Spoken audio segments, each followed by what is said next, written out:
How's it going out there? Happy Friday. We made it.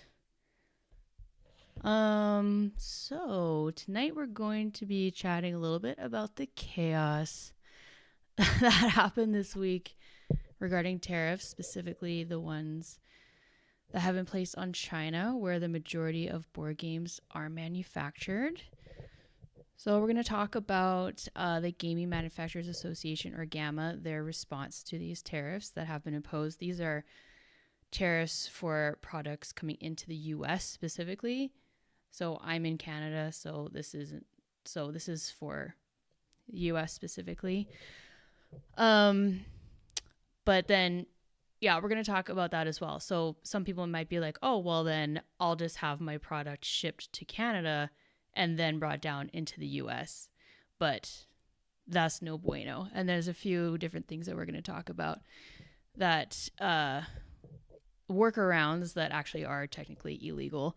So, and those are things that were brought up by the president of the Tabletop Game Designers Association, or one of the founders, I believe he's the president, Jeff Engelstein. So we're going to go over his response about the tariffs as well, because apparently he works in importing, exporting as his day job. So we'll talk about that, and then just talk about like what we can do as indie designers moving forward. Hey Nep, how you doing? So that's fun.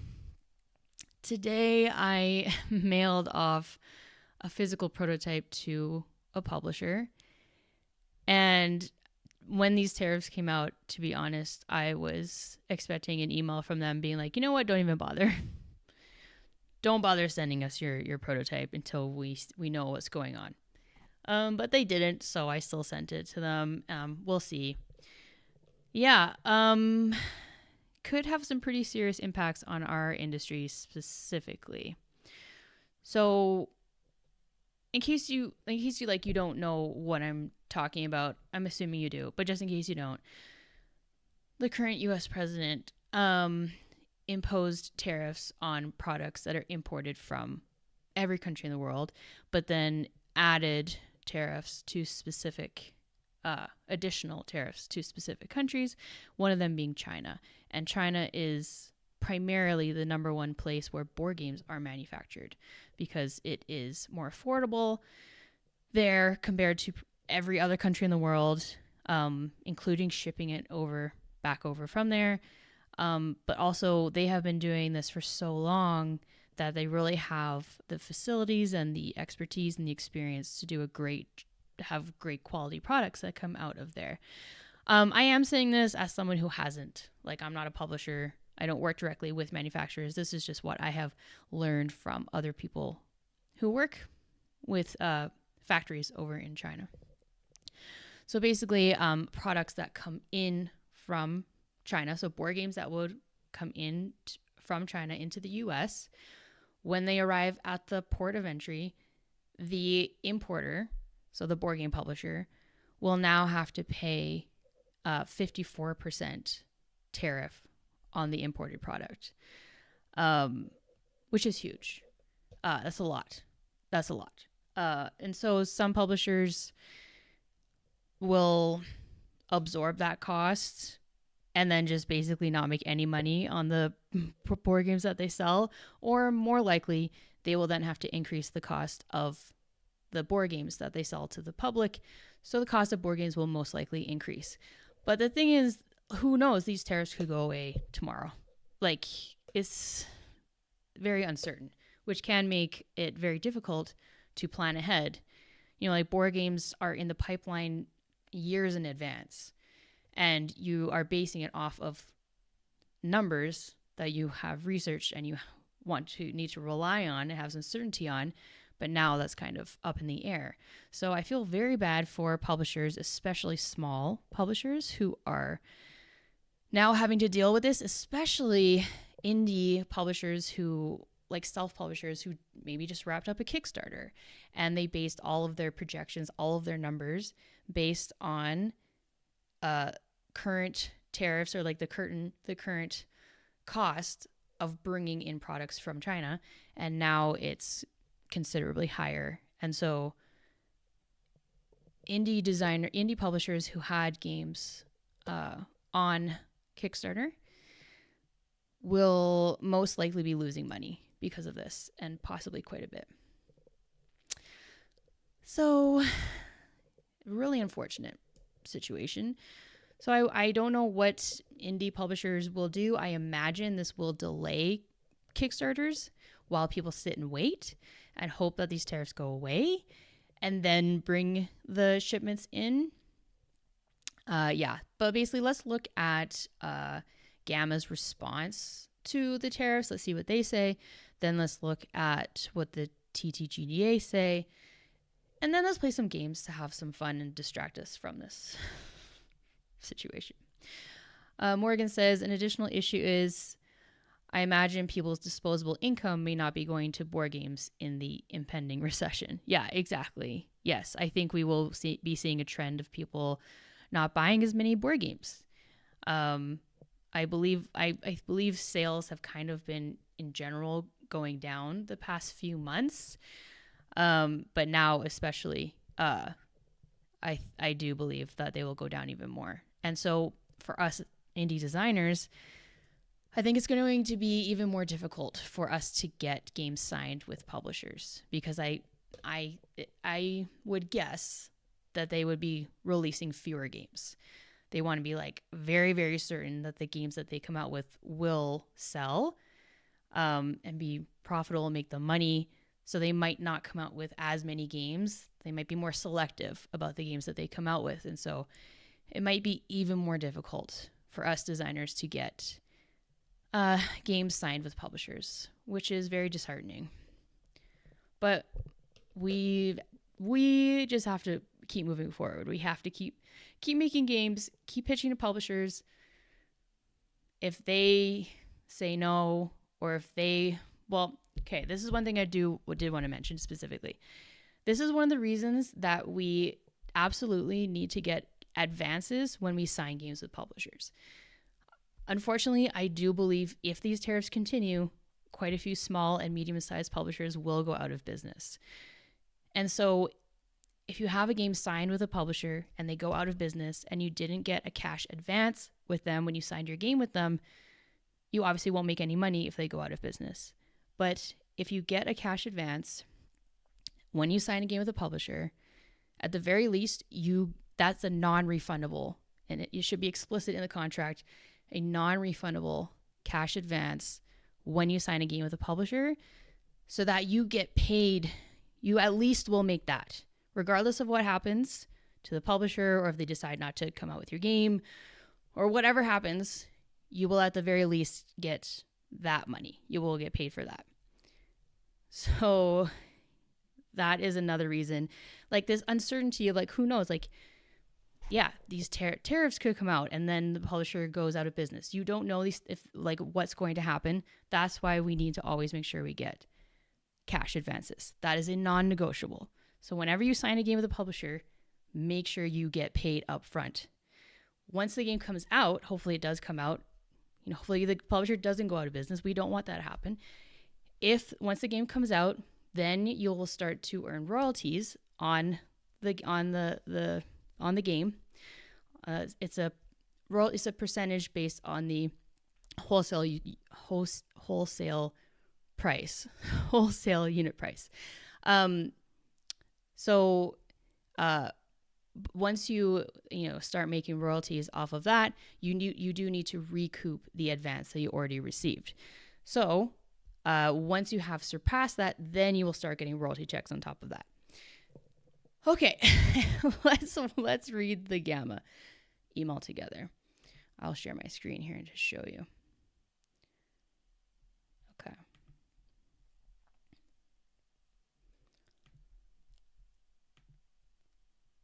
Okay, so this is Gamma, Game Manufacturers Association. Obviously, they're going to be like the main people responding to this because they're focused on the manufacturing aspect of board games. So Iceberg says, what about using local production and designing for domestic production? Yeah, obviously that would be great, but it's exceptionally expensive to do that. I will be talking about that a little bit later about, an option, especially with the Game Crafter. You can get games published directly through the Game Crafter, and I'm not 100% sure about this. I am making assumptions that they still source things from China. I'm not sure about that. If anyone knows if the Game Crafter does everything 100% in the US, let me know. I would assume not, but it is possible. So yes, the Game Crafter, you can get games published through them, and that is a US manufacturer. The games published through the Game Crafter are considerably more expensive than games published in China and then shipped over. But it is an option, and then maybe the Game Crafter will be able to scale up to make their games more cheaper to sell, because currently they are quite expensive.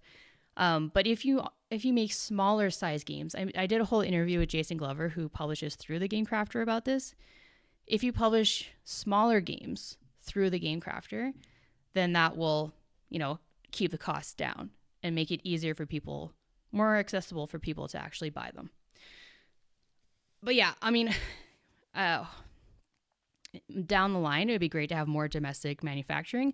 But of course, springing something like this on publishers that, basically out of the blue with no time to prepare. It takes years to set up domestic manufacturing and to do it in a way that will be competitive prices with factories overseas. This is a huge long-term project, not something you can do overnight, right? So anyway, let's see what Gamma has to say about this. Okay. Gamma opposes new 54% tariff on Chinese goods, a threat to the U.S. economy and tabletop industry. The latest imposition of a 54% tariff on products from China by the administration is dire news for the tabletop industry and the broader U.S. economy. As an industry highly dependent on producing goods overseas and importing them into the U.S., this policy will have devastating consequences. Tariffs are essentially taxes on consumers. That's the misconception that a lot of people seem to have, that they think that tariffs are paid by the exporting country. They are not. They are paid by the importing country. So it's like a tariff on China. It's not. It's a tariff on Chinese goods imported into the U.S. paid by U.S. businesses. Which are then the cost, which is then passed on most likely to consumers with higher retail prices. Tariffs are essentially taxes on consumers, not on the countries where the products are produced. Publishers will be forced to pass these costs along to their customers or face a prospect of ceasing operations. Nearly a third of all U.S. consumer goods, including clothes, food products, appliances, cars, and entertainment items like games, are imported. This means higher prices across the board, as all these products will need to increase prices to compensate for these new Trump taxes. Hey, Sean, how you doing? Nice to see you. Not only will game prices rise, but everything will become more expensive, reducing discretionary income for entertainment items like games. That's what Morgan was talking about as well. This 1-2 punch is likely to put many of our members out of business or force them to downsize and lay off employees to survive. This will have ripple effects across all segments of the industry. The U.S. lacks the production capacity to quickly ramp up and create replacement products at affordable prices, contrary to the administration's beliefs. So that's kind of what Iceberg was alluding to. Why not just make things domestically? Well, yeah, the U.S. doesn't have the capacity to do that, especially, so quickly. This policy is not well thought out and is doomed to fail. It will have major repercussions throughout the U.S. economy and could lead to a recession. Gamma will continue to oppose this policy and calls on Congress to show common sense and work together to avoid wrecking the U.S. economy in a misguided tariff war that is neither necessary nor needed. Call to action. We urge all U.S. members to contact their representatives and senators to step in and vacate this damaging policy. You can find your representative and senator's contact information at house.gov and senate.gov. Please write or call them to express your concerns and demand action to protect our industry and the broader economy. Yeah, so I'm not in the US, so I can't do that, but anyone in the US who, don't want to pay more for, higher prices for board games and don't want to see indie board game publishers go out of business and don't want to see indie self-publishers who ran Kickstarters based on a certain number now either not be able to fulfill their project or pay their own money to cover the additional costs just so that they can get their game out to people and suffer financial consequences, then you might want to reach out to your representative and see if this can possibly get overturned. I mean, it's so difficult to know what's going to happen day to day. Hopefully these go away. But we'll see. I mean, yeah. So Andrew says, this is not a sufficient silver lining, but I see board game cafes and library collections, both new to my city, seeing more love as owning individual copies becomes prohibitive. Yeah. And I know I've talked about this before about, the overconsumption in the board game community and, this almost hoarding, mentality that can sometimes be glorified or celebrated in our community. So yeah, I think, people being more selective about what they buy or just playing the games they already own, like that's it, if that makes people think a bit more about that, then sure, that could be a bit of a silver lining. Yeah. Hopefully it is good for board game, for, independent businesses that are board game cafes and then library, like people's library collections that they've already invested in, people can use those. But yeah, I just feel really, really bad that is at the expense of potentially at the expense of small and medium-sized publishers and self-publishers who will be taking the brunt of this policy. Yeah. So Sean says, I'll be honest, I literally have a game I am testing right now on my table, and I genuinely am not sure if it's even a good idea to think about it right now. Yeah, I felt that today, I was just kind of like, what's the point when I was putting here, I can take this. Well, no, I'll leave it up if people want to keep reading it. I was thinking that today when I was putting my prototype together and putting it in the mail to the publisher. I was kind of like, what's the point? But, as I was putting it together, I took some photos of it and I was just like really proud of this thing that I made, regardless if it gets published or not, like I think it is good to maybe take a step back and just think about, why we create things, and are we doing it to get published? Are we doing it to make money? Are we doing it for just the pure joy of it? I like to think I'm a hybrid where I do it for the joy, but I also do want to get paid. So I'm not a pure idealist in that sense. I am running a business. I'm trying to make it as an indie game designer. So this is, try not to be, too dramatic, but it is unfortunate for indie designers like me, a lot of indie designers like you, and indie publishers out there. But, I don't think we should be defeatist about it. I think we should continue to make games, continue to pitch, continue to send games to publishers until they tell us, sorry, we're not accepting submissions right now, or we unfortunately have to shut down our business, which I really hope does not happen. But until then, I think we should continue to create because it brings us joy. But also still submit them to publishers until we hear otherwise from publishers. So hopefully you continue working on that game, Sean, and hopefully you get joy from the creation process. Yeah.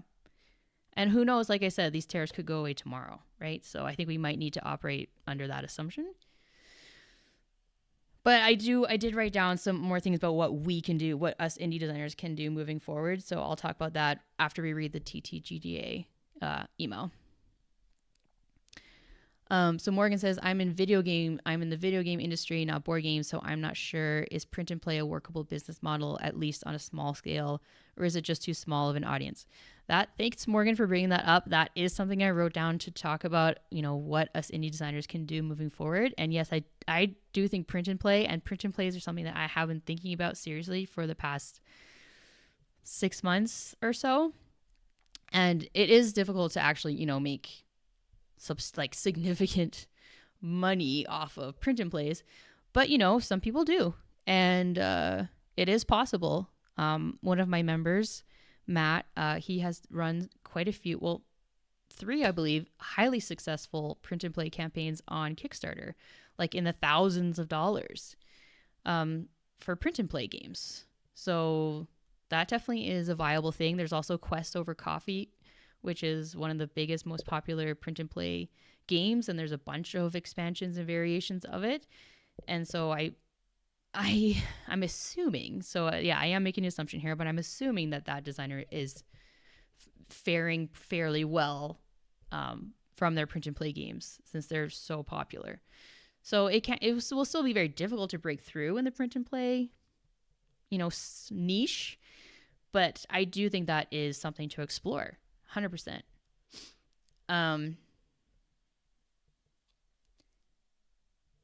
So Nep says, I wonder if there's value in focusing on... Here, I'm going to take this off screen.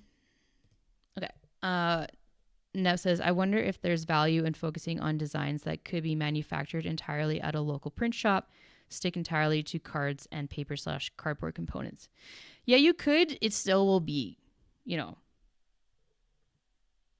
it will still be fairly expensive to do that. But yeah, you could do, I was thinking about that too. Like, it could be more of a bespoke approach, make your own thing entirely from a local print shop, make it yourself. Yeah, stick to paper materials and not plastic things that need molds and things like that.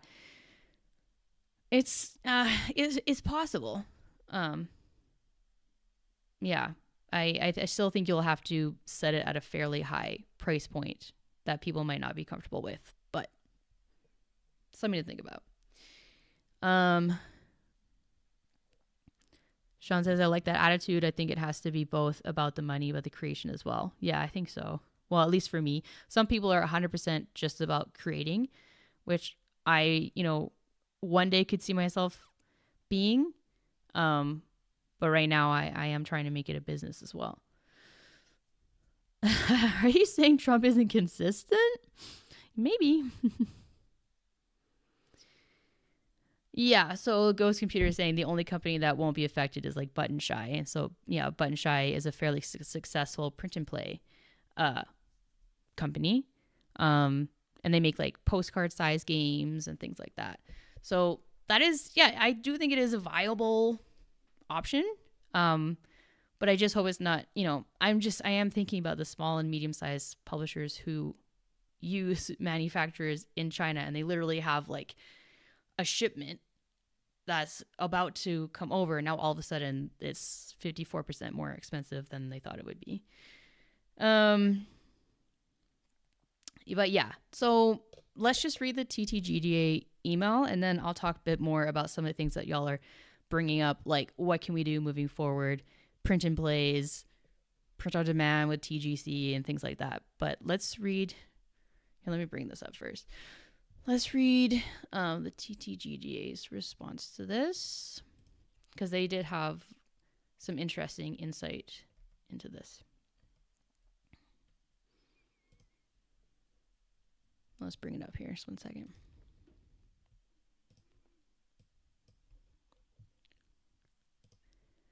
Okay. So this was sent out yesterday. Okay.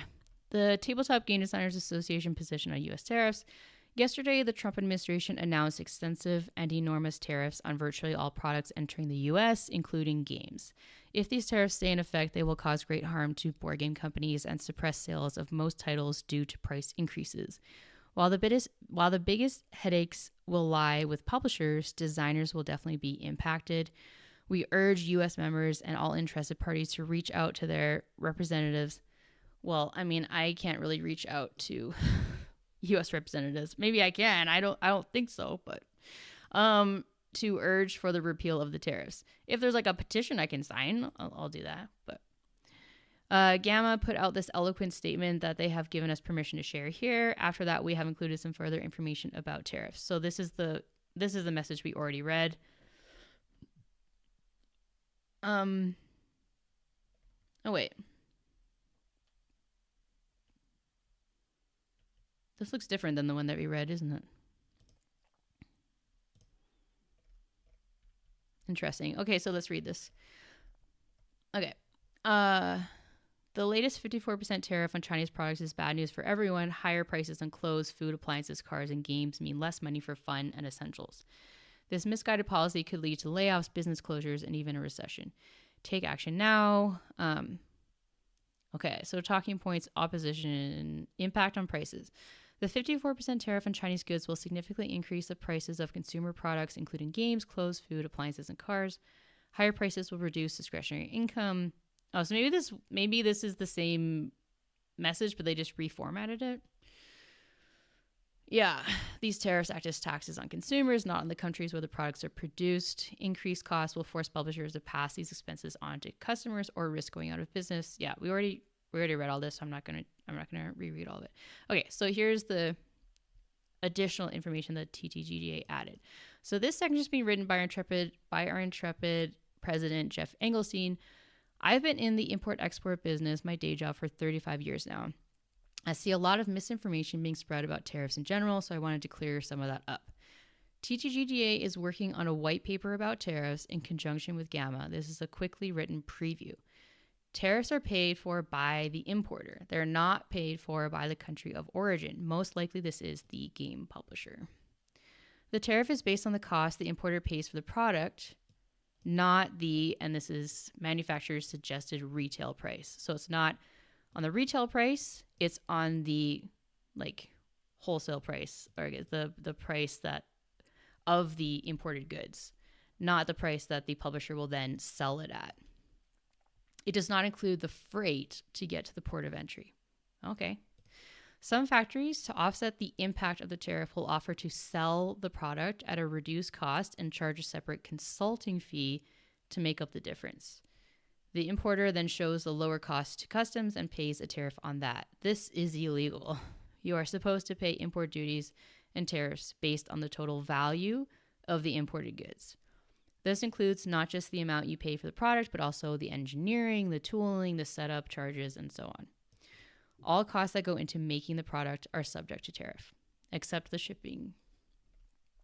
In reality, tooling for minis and so on is rarely submitted for tariff, and it generally is let pass. Okay. However, it is strictly speaking illegal. If you try to artificially reduce the invoice cost of your products through consulting fees or other means, you are breaking the law and may be subject to fines, confiscation of goods, and possible loss of the right to import products into the U.S. De minimis shipping is still in effect for now. So the TTGDA just sent out an email today saying that actually the de minimis shipping will be revoked. I think it's May 2nd, which is basically if the value of a shipment into the U.S. is below $800, it's not subject to the tariff. That will be not true, apparently, as of May 2nd or whatever it is. But when this was true, or I guess currently it still is true, some companies break up shipments into many tiny ones to take advantage of this and avoid tariffs. This is also illegal. The country of origin for tariff purposes is a reasonably well-defined concept based on the content and value that is added in a particular country. So you can't produce in China, ship to Canada, put it in another box, and then send it to the U.S. as made in Canada. If sufficient value is added in Canada, then you can state that. But the rules for origin vary by country and product, so be careful. If you transship through the U.S. to another country, you can recover tariffs paid. If you transship through the U.S. to another country, okay, so like if you get the game manufactured in Mexico and then you want to sell it in Canada, I guess, you can recover tariffs paid. This is called duty drawback. For example, oh, here we go. If you bring product into the US and pay tariffs, but then ship it to Canada, where there are no tariffs, you can get the tariff back. However, you can't touch the product in the US, add promos or anything. It has to go as is. Also, beware the process to get your refund can take literal years and require a lot of paperwork. Brutal. It can be streamlined if you keep your product in bonded warehouses. Then you may avoid paying duty at all if it leaves the bonded warehouse for another country. As mentioned, we're working on a white paper with these and other details. If you have questions, send them to TTGDA. So if you want to get these, sorts of emails and things and stay informed about this kind of stuff, you need to become a member for the TTGDA. Yeah, and they're a great organization to be part of just in general. They provide contract review services. If you have questions, they offer mediation with publishers. They're a great group to be a part of. And they also, advocate and bring awareness to things like this to their members. So, okay, let me just catch up on.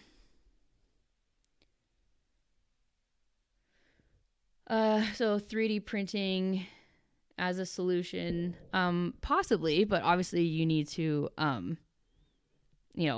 it's a significant investment to get a 3D printer, and then,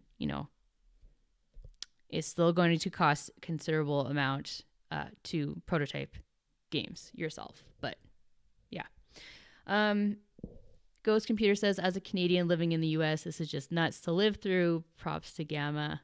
Yeah, that was a great response by Gamma, and it was very clear. So we'll see what happens. Yeah. Andrew says, for North American-based designers, if pitching to European publishers make more sense than pitching to U.S. publishers, I guess the publisher will still experience tariffs on any copies going to the U.S. Yeah, exactly. Even a lot of European-based designers manufacture their games in China, and so then if they then bring them into the US, they're going to be subject to the tax. So what can we do? Well, so let me just look over my notes that I made here. So what do I suspect these tariffs will do? I think that if they stick around, and if these don't go away soon, it will result in even higher prices for board games, and board games even now are already quite expensive. Higher prices for board games. I would assume small and medium-sized publishers will go out of business. Not all of them, but my guess would be quite a few of them, unfortunately. Self-publishers may not be able to fulfill their Kickstarters that they possibly already funded, but now the prices are all out of whack because they were based on certain numbers, and now the numbers are completely different. So they either won't be able to fulfill them, and then hopefully they can just refund people, which is really sad because then they can't get their game out to people, and they've already have sunk costs. They have already most likely either started the manufacturing process, or they have already paid some sort of down payment for the manufacturing, or they've already paid an artist, or they've already paid a graphic designer. They've already paid people to make their Kickstarter trailer. When people run Kickstarters, they invest their own money on the hope that they will fund to then earn that money back. So now if they don't fulfill their games, they will have to refund their backers, and then they just have lost all that money that they invested in their game. Or they might just wait and hope that these tariffs are either reduced or go away and then fulfill their game. So it might result in delayed fulfillment of Kickstarters, or possibly canceled Kickstarters, which is very, very unfortunate. Or possibly some self-publishers might just ask their backers to help cover the cost of the additional tariffs, which is also unfortunate, but that's a possible solution, I guess. And another possible consequence of this that I am assuming is that it will be even harder for us indie designers to get games picked up by publishers, which is already fairly difficult. But I could see them being even more selective about how many games they print and sell. So it's already quite difficult to get your game in front of a publisher, let alone get an offer from a publisher. So that's a bit discouraging, isn't it? But, who knows what's going to happen. These are just my assumptions. I also assume that we'll see fewer Kickstarters, fewer games being released, just due to the uncertainty of the tariffs of what's going to happen. So those are my assumptions. Oh, also Jamie Stegmaier wrote a blog. I haven't had a chance to read it, so maybe we can read that together. Let's see what he has to say about this. Oh boy. Okay. Let me just bring it up and I'll share my screen.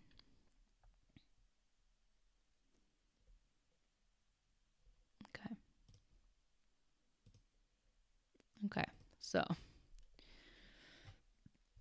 the darkest timeline. Last night I tried to work on a new game. I'm brainstorming, but it's really hard to create something for the future when that future looks so grim. I mostly just found myself staring blankly at the enormity of the newly announced 54% tariff on goods manufactured in China and imported to the US. A tariff is a tax paid by the company who owns the goods, the importer of record, i.e. the publisher. If a game costs $10 to make in China, upon receiving that game in the US, the publisher will pay a $5 tax to the US government as a direct result of this tariff. Which was calculated based on a trade deficit, not... I'm not going to get into the whole thing, but these are not reciprocal tariffs. This is based off a trade deficit, and trade deficits are not inherently a bad thing. It just means the U.S. has bought more things from that country than that country bought from the U.S. Within a few months, U.S. companies will lose a lot of money and or go out of business, and U.S. citizens will suffer from extreme inflation. 65% of our games are in the U.S., so this will take... are in the U.S. 60% of our sales are in the U.S., so this will take a heavy toll on Stonemaier Games. We're fortunate that yesterday's launch product, Tokaido, arrived in the U.S. just before the original 20% tariffs took effect. We won't be so fortunate when Vantage, a project I've worked on for 8 years, ships from China in May and June. Oh, that's brutal. I'm not sure yet what we'll do about that. Yikes, that really sucks. Deep impact. Here's how I see the 54% tariff impacting the game industry and the broader economy. Manufacturing the types of games we make is not an option in the US. People have tried, even recently. Even if a company wanted to invest in the infrastructure to try to make it happen, the short-term losses from the tariffs will eat too deep into their cash to make it possible. Plus, many of the machines used to make games are also made in China. Right? Oh, I didn't even think about that. Oh my goodness. It's like, why don't you just do it here? It's like, well, the machines are also made there. Oh my gosh. So you'll pay a huge tariff even if you invest in the machines needed to make games in the US. Plus, many publishers currently have print runs in production in China. It simply isn't possible to change course for those print runs. So with costs, tariff taxes due to skyrocket in a few months, prices will also significantly increase. Okay.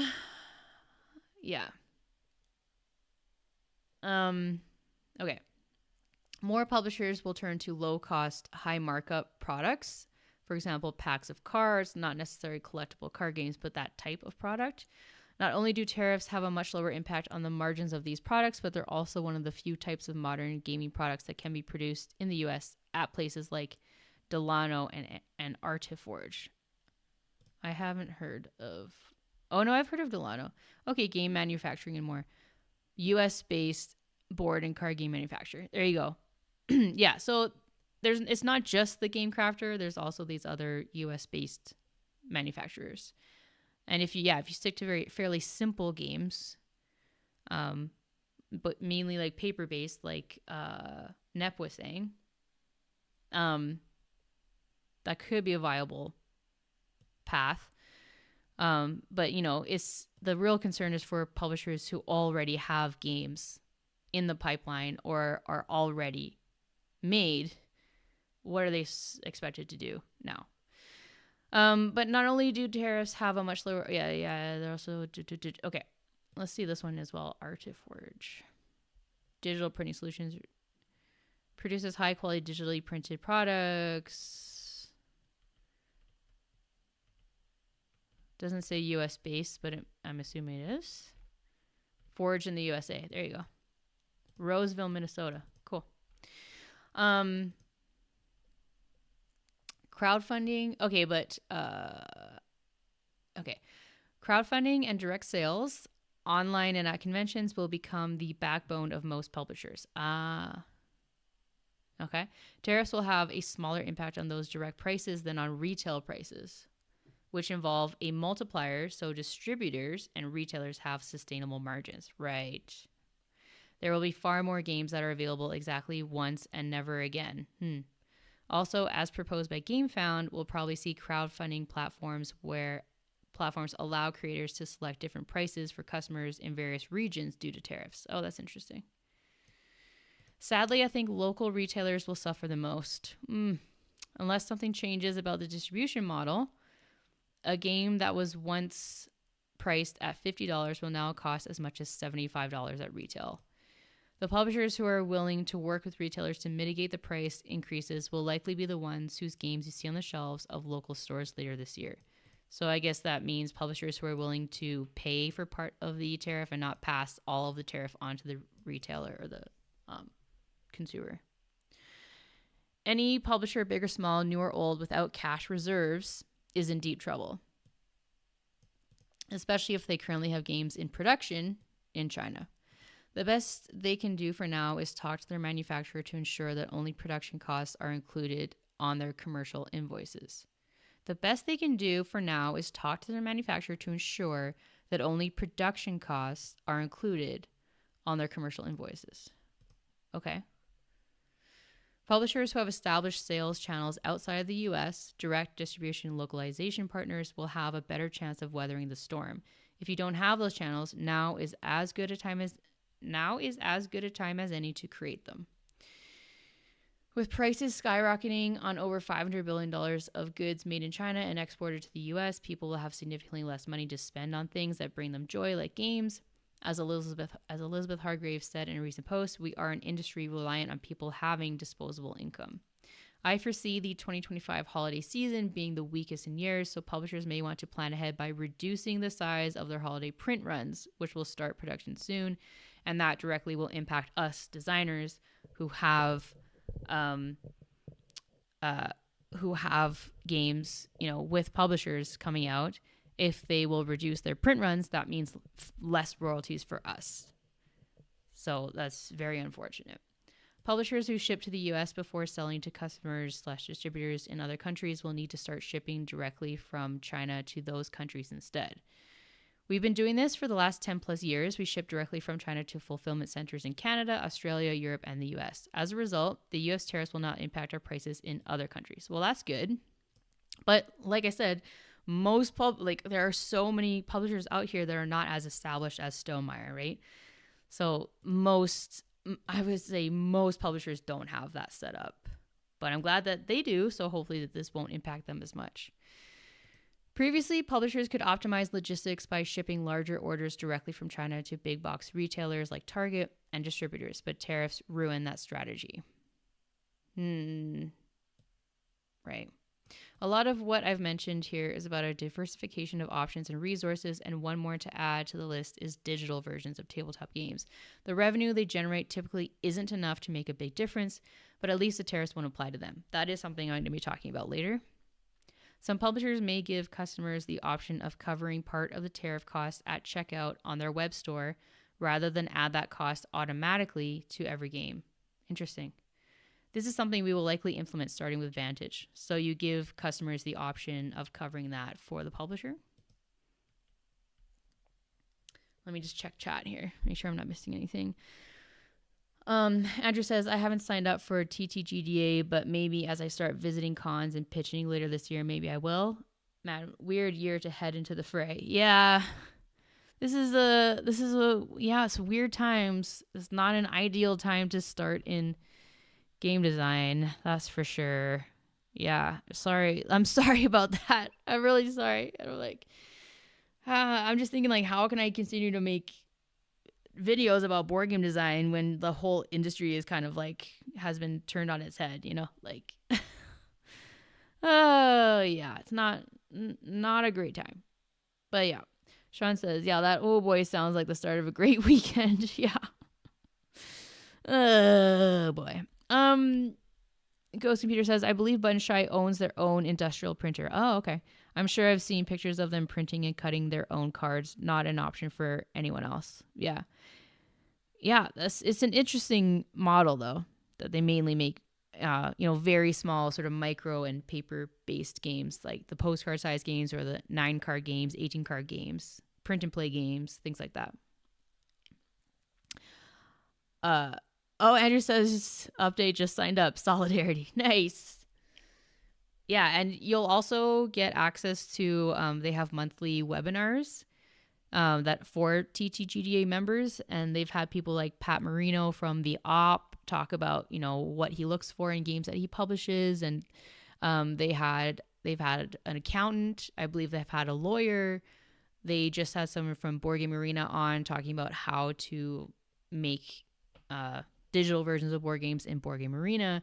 So there's quite a few benefits to being part of the TTGDA. They also have member meetups at cons, which I haven't been able to go to, but that's also another good thing for sure.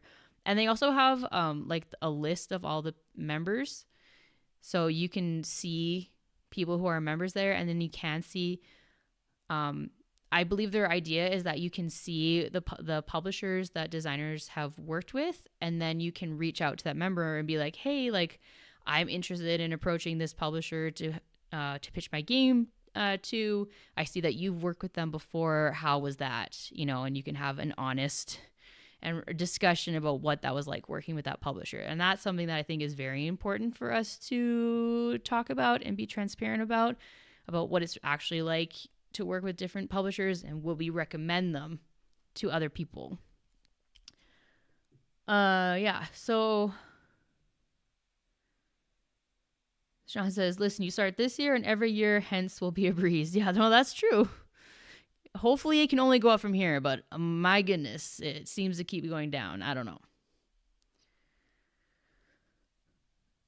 Iceberg is talking about Canadian production. What is that in reference to? Okay, let's keep Canadian production using Chinese machinery. Oh, I see.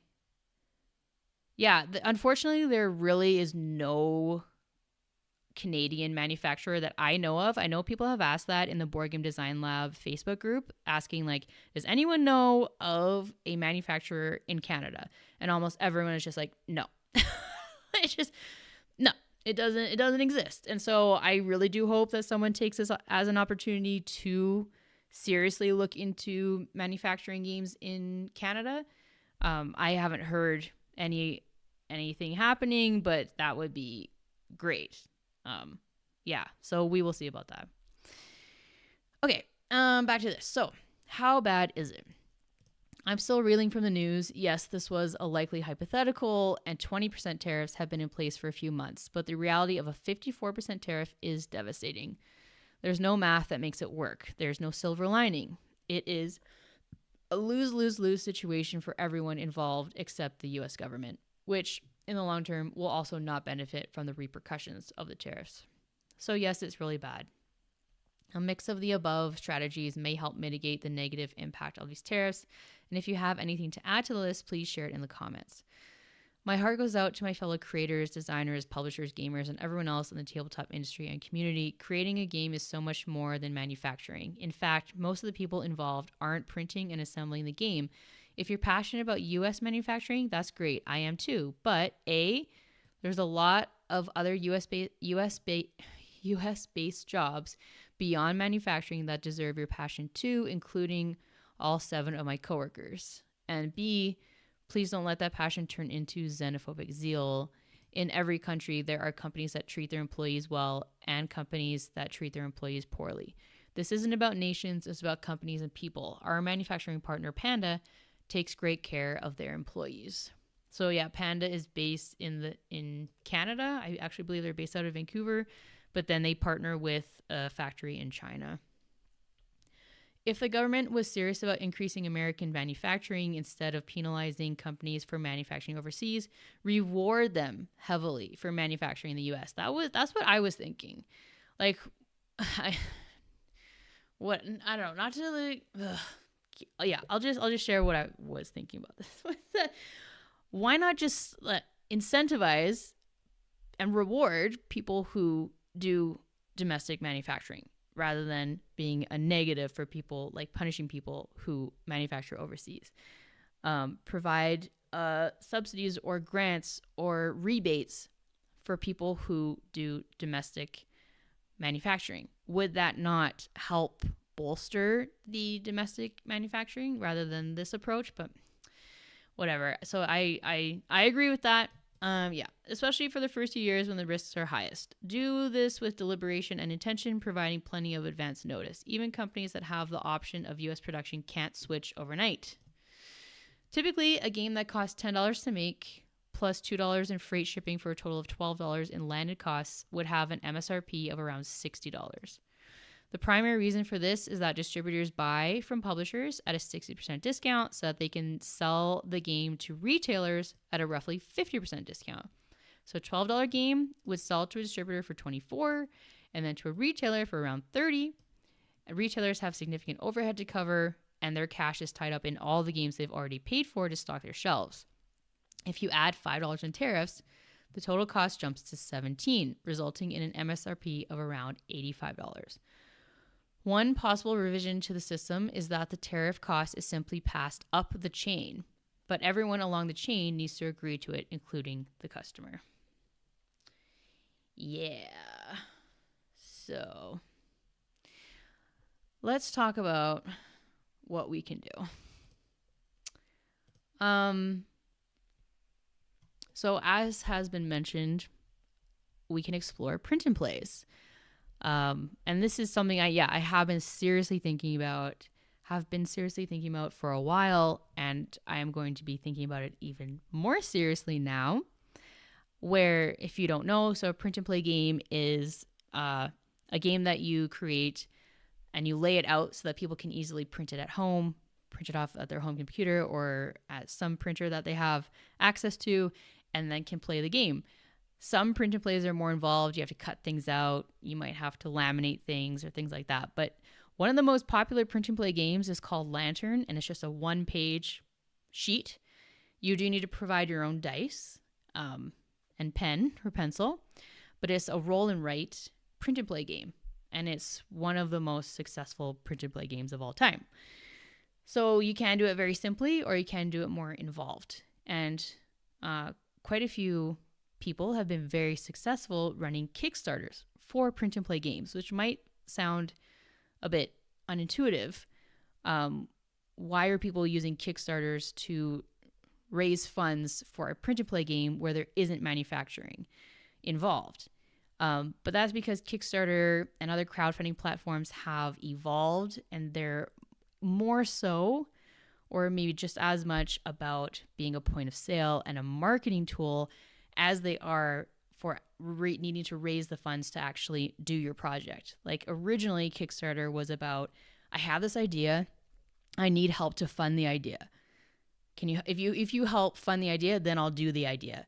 Now, the games are already done, the projects are done. Now it's more about generating buzz, seeing the interest, confirming that there is interest, and hopefully you recoup the costs that you've already invested into your idea. And hopefully you haven't invested too much, but you've obviously invested a lot of time. But yeah, now it's more about being a point of sale, being almost like a pre-order system and a marketing platform. So a lot of designers have been using it to promote and run Kickstarter or crowdfunding campaigns for print and play games. So you can possibly, that could be a viable thing for us indie designers to think about. It's not tied into manufacturing, it's not tied into shipping. There's no physical product you have to worry about the logistics for and unexpected costs for. You just make a game, either a one pager or a more complicated thing, and you put it out there, and either for free, and then people can donate if they enjoyed it, or at a fairly low price. Let me show you a few things. If this interests you, I'll show you the PNP Arcade website. So this is where, and this is one I believe is run by Button Shy. Here, I'll show you. So this is PNP Arcade. I just want to confirm. And I believe it's run by Button Shy. So you can download and play any of these games. This is by Elizabeth Hargrave. So they do have, games by some well-known designers in here as well. Let's see that. So I believe this is owned by Button Shy, and then it's a great way for them to promote their own games. It's a very smart idea. Oh, this is Jason Glover's games. I interviewed him a couple months ago. Weird Giraffe Games. Very cool. So let's check out Elizabeth Hargrave's Tuzzy Muzzy. So it's, $4. And they'll see how many pages it is. So it's 3 pages, 18 cards. Additional components needed, none. That's cool. So then you would just add to cart. You would pay the $4. So yeah, this is something to think about. Submitting your game to PNP Arcade and working on print-to-play games potentially. Hey Travis, nice to see you. Yeah, we're just talking about what can we do moving forward as indie game designers to have a bit more control over our destiny. And one option is focusing and thinking about print and play games a bit more, because you don't have to rely on manufacturing, shipping, and unexpected costs and tariffs, things like that. So yeah, let me see if I was going to try to find Quests Over Coffee. Can you search? Oh, is there no search function? That's kind of... Oh, here we go. Quests Over Coffee. Yeah, so this is one of the most popular print and play games of all time. It's free. But then I think you have the option to donate maybe? Yeah, support the creator here. Yeah, so this is Alexander Shen's website where they put all of their print and play games, and they have a bunch. It's not just Quest Over Coffee. They have a lot. And then you can just donate.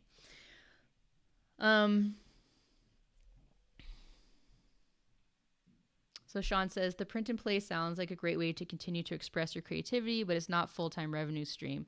Or am I misunderstanding what you're saying? Yeah, no, I don't think it's... I mean, I don't know. I would like to maybe have an interview with Alexander Shen to see if they are able to do this full-time.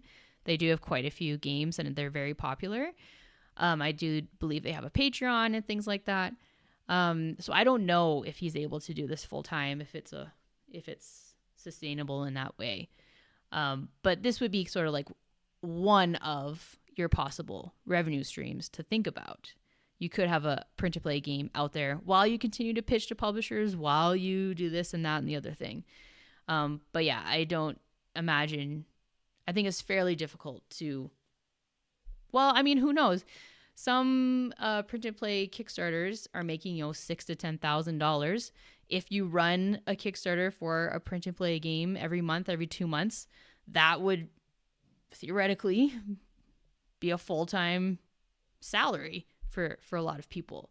So, yeah, it is a possible option. I do see it more realistically being one of multiple revenue streams that indie designers can think about. But yeah, so thinking about print and plays as a possible thing to explore that us indie designers should probably think more seriously about due to this situation. Travis says, I've downloaded so many things from P&P Arcade. They have a great free section too. Nice. Yeah, I want to get more into just playing print and plays and supporting print and play designers. I really enjoyed Lantern. I played that one, but I haven't really played too many others.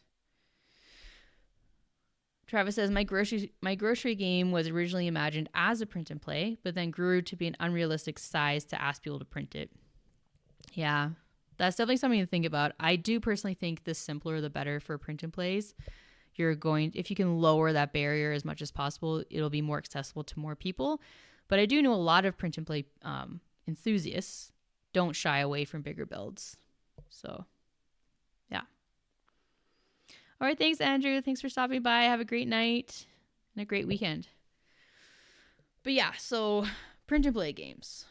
Also thinking about creating mobile or web games. Like, was that, Morgan works in the video game industry. So I have been working on a mobile game. Now we've decided it's going to be a web game for the past year with a web developer. So I've partnered with a game developer. So I've partnered with a game developer. So I'm the designer. She's the developer. We do collaborate on things, but those are mainly our roles. And so she's doing the actual coding because I don't know how to code, but I do know how to come up with and playtest game ideas and do marketing and things like that. So we have been working together for actually just over a year. No, a year and a half, actually. We've been working on this game for a year. And we were hoping to launch it mid-April. That might get pushed back a little bit, but I'm hoping to launch it publicly very soon. And so I'm excited about that. And I'm excited to continue to explore more mobile and web games. I don't imagine it will make a significant amount of money. We're basically going to have ads on the web page. I'm going to host it on my personal website, try to drive traffic there, and then just see how it goes. But I have been really enjoying the process. And I just really love being able to make changes, make updates, things like that, where you don't have that luxury with physical products. If you make a mistake or some rule isn't clear, or you want to update something or whatever, it's very difficult to do with physical products unless you do another print run and you make those changes. I just really love that about digital games, that you can update things, you can fix things, as you go. And there's just I have been exploring, how to self-publish more games without dealing with the manufacturing of physical products. This is something I've been thinking about seriously for the past year, 2 years already. So this is now just sort of accelerating those things I've already been thinking about. Oh, Travis is saying Rove by Button Shy is such a great solo puzzle game. Let's see if we can find that here.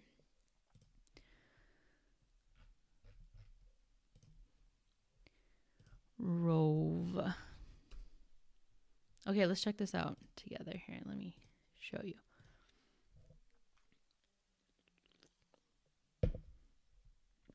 So, Rove. In the far reaches of space where humankind still dares to go, a sturdy rove, short for a results-oriented versatile explorer, is often deployed. You are one such unit. Unfortunately, your navigation systems malfunctioned and you were forced to make a crash landing on a hostile alien planet. Armed only with your array of movement-enhancing modules, you'll have to roll, stretch, shimmy, and bounce your way to safety and complete the mission before your power supply runs out permanently. Rove is a solo spatial puzzle game. In each game of Rove, the player will face a series of mishaps that can only be solved by arranging the 6 module cards in a specific pattern. Moving a module requires movement points gained by discarding cards from hand for the listed amount. Players may gain additional points if their current module layout matches the pattern shown on the discarded card. Each module costs 1 movement point per activation and uses its own unique movement style, such as only moving diagonally or pushing other modules a single space. Modules also have powerful single-use abilities that can help get players out of a tight spot. Properly timing these abilities, as well as effectively using the limited number of movement cards, will help the player complete Rove's mission successfully. Cool. How many pages? 7 pages, but only 18 cards. How is it 7 pages, only 18? 18 cards is 2 pages. What are the 5 other pages? 5 pages of rules? Let's see.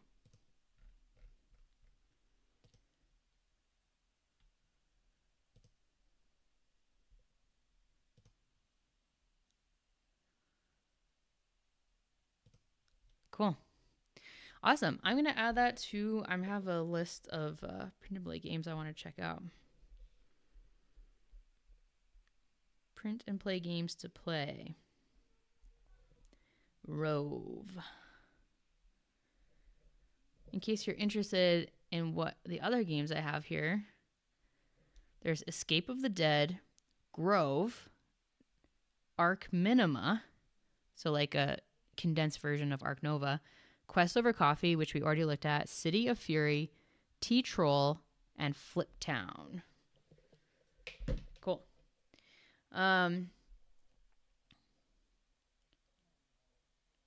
If I remember right, they don't put many cards on a page. One page is just rules, though. Okay.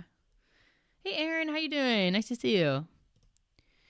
Okay. So talking about what can us indie designers do to control our destiny a bit more with the uncertainty with manufacturing. We can look into print and plays. We can look into mobile or web games.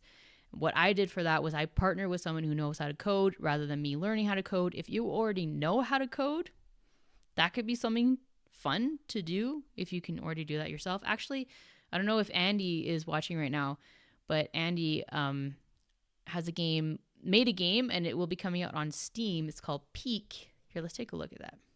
Actually, I don't want to open Steam on this computer. It might crash it. But actually, let me just look at it. Can I see it on web? Let's see. Peak on Steam.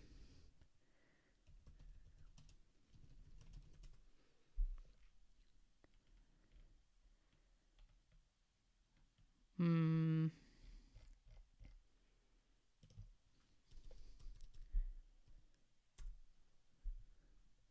think it was called Peak.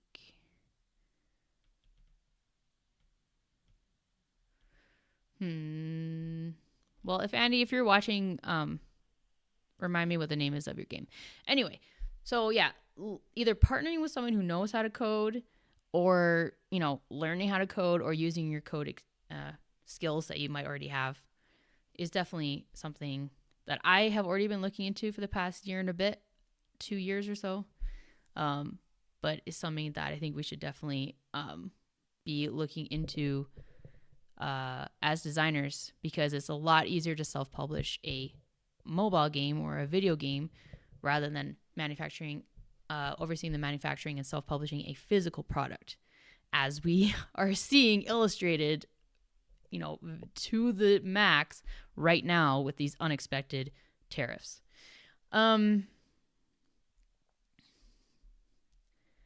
Nice. I'm glad you can join too, Aaron. That's awesome.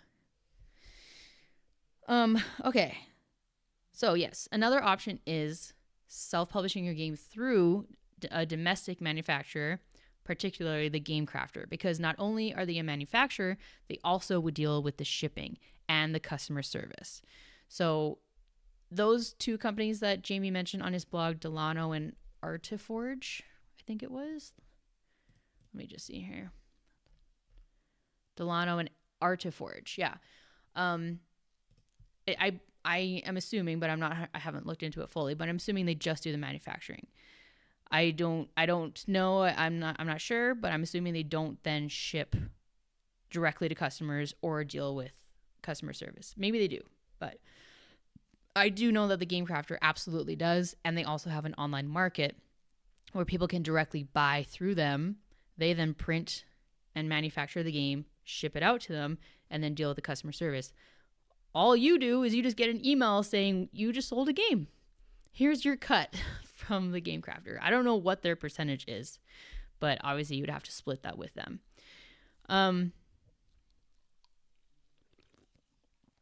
As mentioned, the cost of games on the Game Crafter are higher because it is more expensive to manufacture in the US. Let's check out the Game Crafter's website together.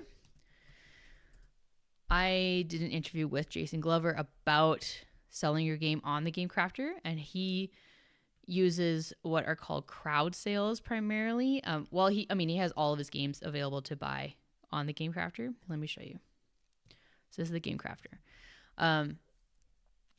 So he has all of his games to buy. So you can buy. So you can make games through them if you just want to make like a prototype for yourself, or maybe you have an idea for a game you want to make just for fun or as a gift or whatever. You can make a game. So you can upload the components to there. They would make it and send it to you. Or you can buy other designers' games here. So let's check this out. Buy games. So these are all games made by indie designers and publishers. This one is very popular. Actually created by the founder of the Game Crafter. But you see, look, but it's $68. And let's see what is included in it. You have a box. You have 18 cards, 6 cards, 24. So it's all cards. You have 64 stickers. You have a game board, and you have more cards. Oh, wait. 13 more things. Stickers. Sticks.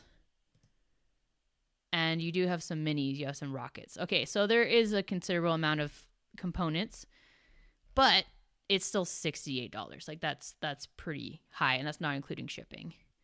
So that is just something just to be aware of. I do think this is a viable option. Here's one of Jason's games. He makes mini games. He makes micro-size, mint tin size games to keep those costs as low as possible. So this game is just cards and I guess a die in a mint tin game, and it's $22. So it's not cheap, but with this model, you don't personally have to oversee the manufacturing, the shipping, the distribution, the customer service. The Game Crafter deals with all of that. So this is definitely something that I'm seriously thinking about. And again, I don't think doing this all on its own is going to be a viable business plan. You know, I do think it has worked for Jason, but he is the best-selling designer on the Game Crafter. The rest of us are not at that level, right? So he has a huge community waiting to buy any game that he puts out. Most of us don't have that. But I do think using this as one of our many possible income streams as indie designers is definitely a good thing to think about. So I mentioned crowd sales earlier, and I'll just explain what those are. Okay, good. I feel like this was not there before. I'm glad that they have a tab there for crowd sales. But maybe it was always there and I just missed it. But crowd sales, here we go, are a form of crowdfunding. Instead of stretch goals, backers get a cheaper price for the game for every 10 copies sold. So it's a limited time crowdfunding sale, and the more backers you get, the cheaper the cost is of the game. So it's a very cool model. And then after you have it on the crowd sale, you can then just have the game live on the Game Crafter and people can pay full price for it. So this is a method that Jason Glover uses, and he's done very well. So let's just choose one of these as an example. Buntington Valley. And so let's see how they're doing. So they have sold 11 copies. They've made $481. And let's see the discounts here. So because they have sold more than 10, everyone is now getting a 12% discount. They're getting $6 off. Now the game is $43. Let's see what you get in this game. So it's a box, it's some cards, it's a booklet, a card stand, and one die. That's not a lot of components. And it's $50, 50 US dollars. So yeah, people are saying just make your games in the US. It's like these are the kind of prices that you are asking people to pay for a fairly simple game. But with a crowd sale, you can get that down to, $28 seems a bit more reasonable for a game of this size to me. But you need to get 1,000 people to buy it. But I do think this is a really cool idea. And I personally would like to try this out with one of my games. It is a bit scary, as someone who primarily pitches to publishers and then let them deal with all this stuff. For me to put my own game up there and, it's a bit of a vulnerable thing to do, like you hope it does well. It's all on you. If it doesn't work out, you have no one else to blame but yourself. And it can be scary, a scary thing. I have a lot of respect for people who put their games out on Kickstarter and take that leap. But yeah, this is definitely something that so you can see that it shows how long the sale will be running for, so people have that sense of urgency, and hopefully they tell other people like, hey, check this game out and back it, so it brings the cost down for all of us, including me. So it's a cool idea.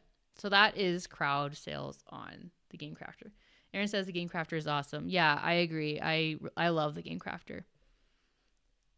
Tavis and JT and everyone over there, they're awesome. Okay. So that is another possible thing to consider.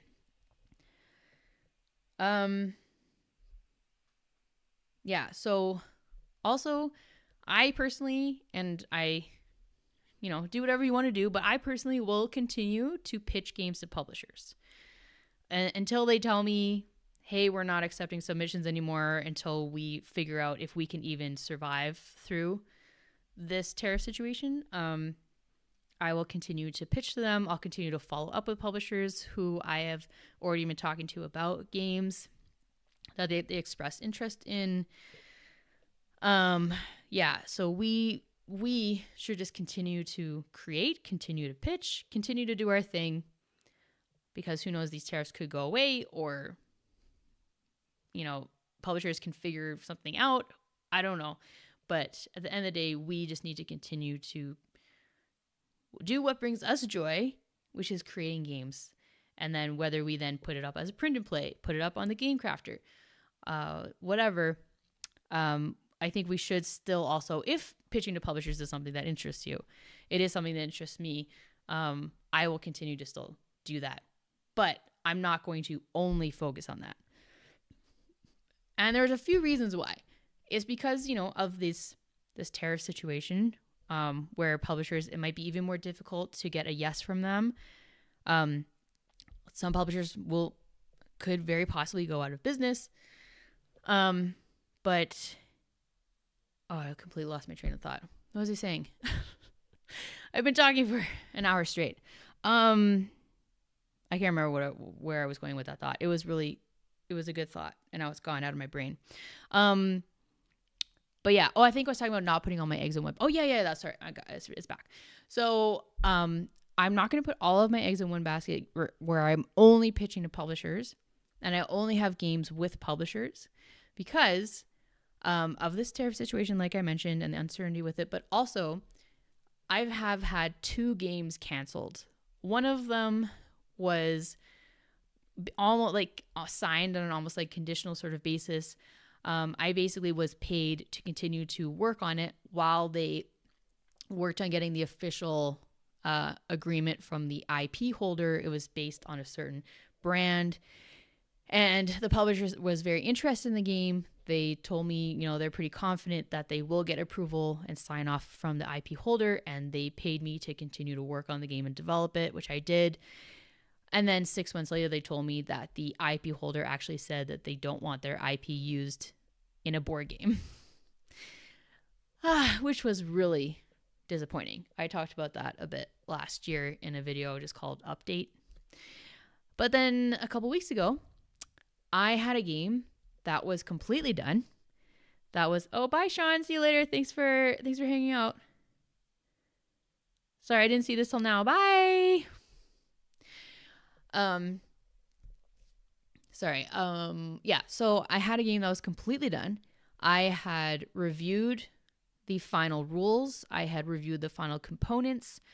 I was told when it would be coming out. It should have been coming out this summer. It was done. It was a done deal. I had moved on to work, continue to work on other games. And then a couple weeks ago, I saw that, the game still hadn't been announced. Usually if a game's coming out in the summer, it will be announced in January, February. It hadn't been announced yet. And so I reached out to the publisher and said, hey, what's going on? Like, I know the game hasn't been announced yet. The release hasn't been announced yet. And they said, oh, thanks for reaching out. Yeah, we should probably get on a call. Got on a call and they told me that they decided that they're not going to release the game. So yeah, they basically said that they just didn't have enough confidence in the game selling enough to warrant the cost of the printing. How they would know that, I don't know. But yeah, that was very, very, very disappointing. And that game was done. Thankfully, I made sure that they paid me in advance for that game. So I was paid at least something for my time. But yeah, so that is why I am not going to put all of my, that's why I am moving away from only pitching to publishers because of things like that. And it's also another reason I want to emphasize that we need to make sure we always get paid in advance because of things like this. Things like this happen all the time. And you think maybe it won't happen to me and I don't want to ruffle any feathers. I don't want to ask for an advance. First of all, they should offer you in advance. That should be standard. If they don't, you need to advocate for yourself. Reach out to the TTGGA if you need to. Reach out to me. But you need to ask for an advance. And if they refuse to give you an advance, I personally would not work with that publisher. We need to get paid for our time and the energy and the everything that we have put into to create this game for them, and then to give them the exclusive rights to hold on to that game until they publish it, or if they decide not to publish it, we need to be paid for that. So we at least get some compensation if they decide not to come out with a game or they go out of business. Yeah. Sorry, so Travis is saying that's usually my biggest concern going these routes is that it is all on you. Oh yeah, talking about self-publishing. Takes a lot of time to respond to people's questions and do marketing and all that stuff. Very hard with limited time. 100% agree. 100% agree. Yeah, that's why I personally don't think I'll ever... I can say like 99%. I personally will never run a Kickstarter or a crowdfunding campaign for a physical product. The amount of work that goes into that is huge. In addition to wanting to actually, design other games and think about new games and playtests and do all that stuff that I love, to do the marketing, answer people's questions, do updates, to then deal with customer service and the manufacturing and the shipping and unexpected tariffs and all these things. It's just, oh my goodness. And then, yeah, just launching the project and the anxiety of it possibly not funding, or if it, when it inevitably dips down in the middle, stressing it about that, checking it every day. I just, personally, I'm not going to look into that. But I would run a Kickstarter or a crowdfunding campaign for a print to play, or something like that, where I'm not then dealing with actually getting a physical product to all these customers and backers.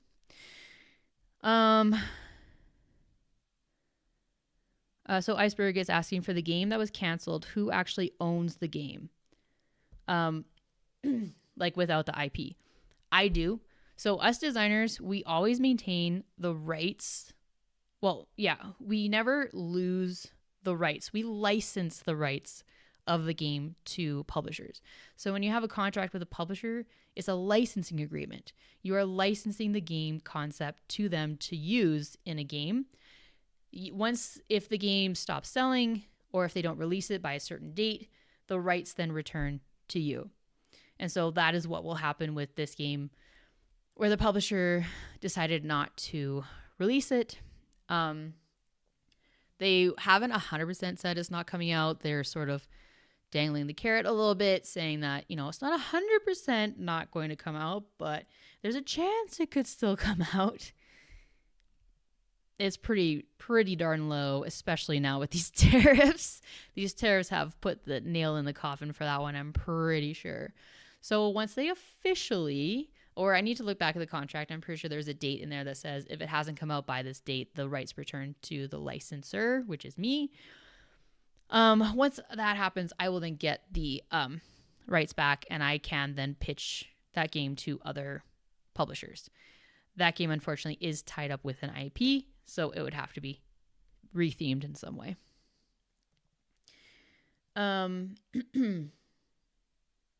Yeah, I know, Aaron. Thank you. Yeah, it was very frustrating. It was very, very disappointing. I actually was pretty down about it for a few weeks. And I'm almost fully recovered.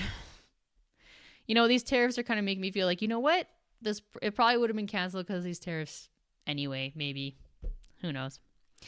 So Nep is saying, I'd worry there'd be 50 people all waiting for 2 more people to buy it before they're willing to pay the cost. Oh, you're talking about the crowd sales? Sorry, I'm a little slow with keeping up with the chat today. So I'd be worried. I'd worry there'd be 50 people all waiting for 2 more people to buy it before they're willing to pay the cost. Maybe. Yeah. Who knows? If there's 50 people waiting to buy your game, I would just buy the 2 copies myself. Like, I don't think that's usually the case for most crowd sales, but maybe.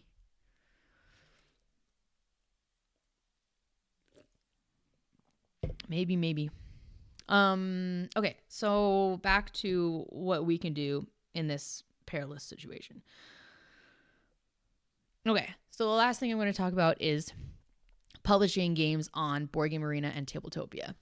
So I mentioned earlier that the Tabletop Game Designers Association, they run webinars. I believe they're monthly, and this month was about publishing your game on Board Game Arena. So if you don't know, I'll just show you. Board Game Arena and Tabletopia are online platforms where you can play digital versions of board games. So let me bring up Board Game Arena.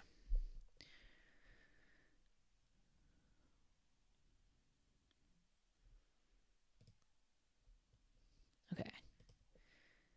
So this is Board Game Arena. I'm currently obsessed with it. I need to take an action, but I'll deal with that later.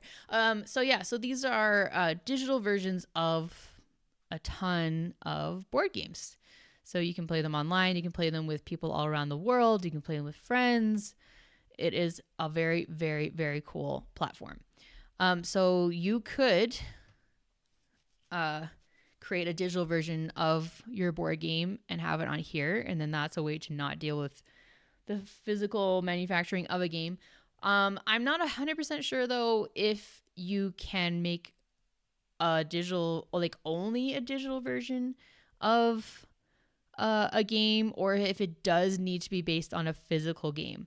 I watched the presentation by the TTGDA by the programmer who works with BGA, and I didn't see him mention it explicitly. I did look at the BGA section about submitting a game and creating a digital version of a game on BGA. You do need to link to a Board Game Geek listing, but like you could just create a Board Game Geek listing for the game, even though it's not physically printed. So I think theoretically you could create a digital version of a board game only on Board Game Arena and not actually have a physical version of it. If anyone knows if that's not true, please share in the comments. But yeah, so you could theoretically put a game on here that doesn't exist as a physical game. Obviously, it would be pretty tough to get eyes on your game. There's a lot of very popular games here that get most of the attention. But if you have a way to promote it, on your own, you could get people to play it on here. And then you would get, I believe it only maybe if it's listed as a premium game, that you would get a cut of the money that BGA makes from plays of it, this is also not substantial. Like this is this is going to be a very small stream of revenue if you get a game on here, especially you're competing with very, very popular games. But it is just, it's another thing to think about. You could possibly put your game up as a digital version on Board Game Arena. Hey Puffin, how you doing? Oh, it's way late for you. Well, thanks for hanging out. But yeah, so this is Board Game Arena. Here, let me bring up Tabletopia. Yeah, okay, yeah. So like even Stonemaier just came out with their Tabletopia version of Tokaido. So you could create a game in Tabletopia and make it public, and then I believe only if it's premium here would you actually make any money. Obviously, you have to split it with Tabletopia. Again, this is not going to be a huge, this is not going to be a way to become a millionaire. Let's be real. But it could be, it's another tool in the toolbox, essentially, is what I'm saying. A way for us to get our games out into the world that does not rely on the physical manufacturing of your game. Yeah. Those were my notes that I made about how we, us indie designers, can possibly respond and, control our own destiny a little bit more. Yeah, let me know what you think about that. It's a lot to digest. It's a lot to think about. It can be pretty disheartening. You might be thinking, what's the point now of even trying to make it in the game industry? It was already very difficult to make it in this industry. Now it's going to be 10 times harder. One thing I didn't think about is maybe our royalty percentages are going to go down. I really hope that doesn't happen, but I could see some publishers passing off these costs, at least partially, to the designer, which would be really, really unfortunate. The industry standard is 5%, which is already considerably low in my opinion. Some publishers will go upwards to 8%, possibly 10%. I think I've maybe heard of one very famous designer getting 10%. I could see the royalty percentages for designers going down, or even cash advances going down as well, which would be really, really unfortunate. But I'm speculating.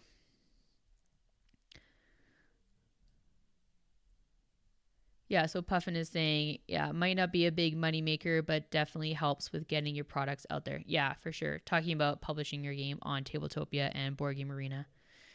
Yeah. Yeah, it's definitely a tool in the toolbox for us where we're not reliant on manufacturers or publishers. Yeah. Don't give them any ideas. Yeah, sorry. Yeah,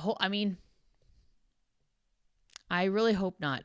They're talking, Nep is talking about how I'm speculating that publishers might reduce royalty percentages for designers to deal with these tariffs. And yeah, I hope I didn't jinx it, but it is a real possibility. Definitely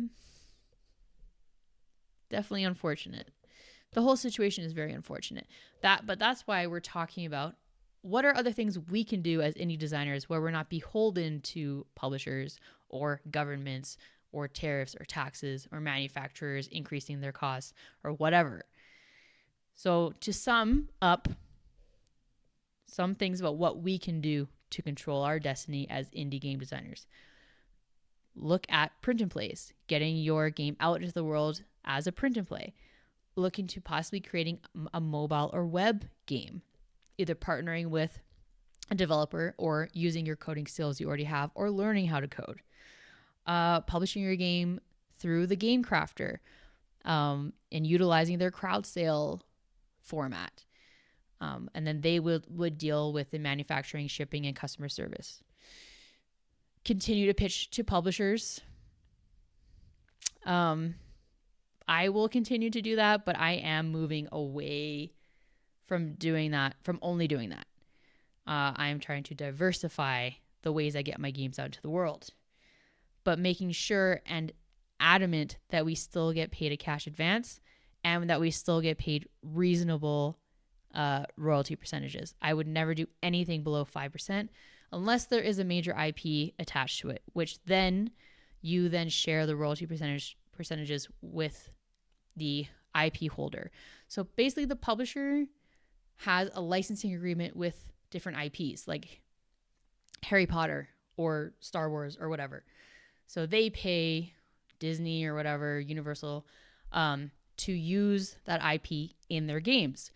So they have to pay royalties to the IP holder and the designer. So what usually happens is they take the standard 5% and divide it by 2. Half goes to the designer, half goes to the IP holder. So in those situations, you could be looking at 2.5%, which is a small number. But when you have a popular IP attached to the game, theoretically, it should sell more copies, and you then could potentially still make a substantial amount of money, potentially. But if there's no IP involved, I would never go below 5%. So I'm going to quickly talk about the Hasbro situation. I've talked about this at length before, so I won't go super into it.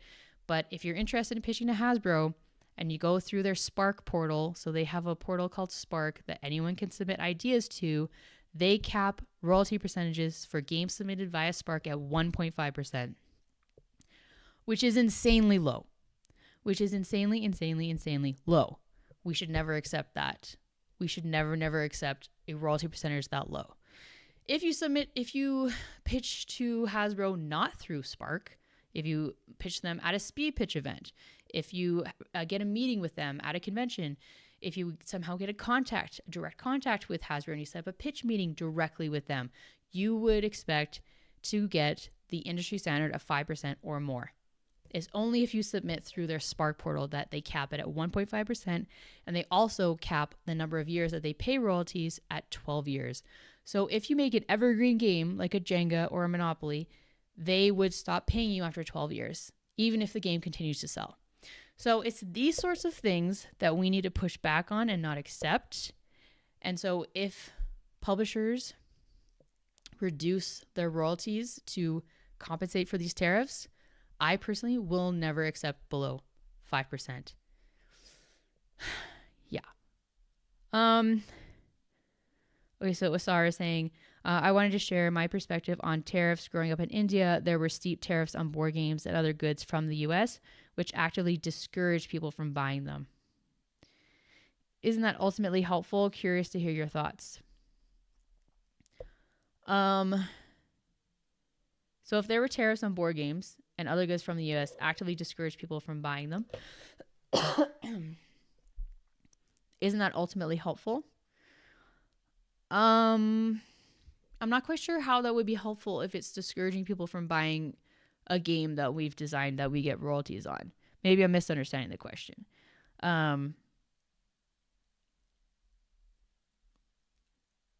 Yeah, I mean, if it means fewer games are being sold of a game that I have with a publisher, that means I get less royalties, and it makes it even more difficult for indie game designers to make it. So that's not ideal. Maybe I'm misunderstanding the question. If you feel free to ask it in a different way, possibly. Sorry, when I talk for like almost 2 hours straight, my mind goes a little mushy.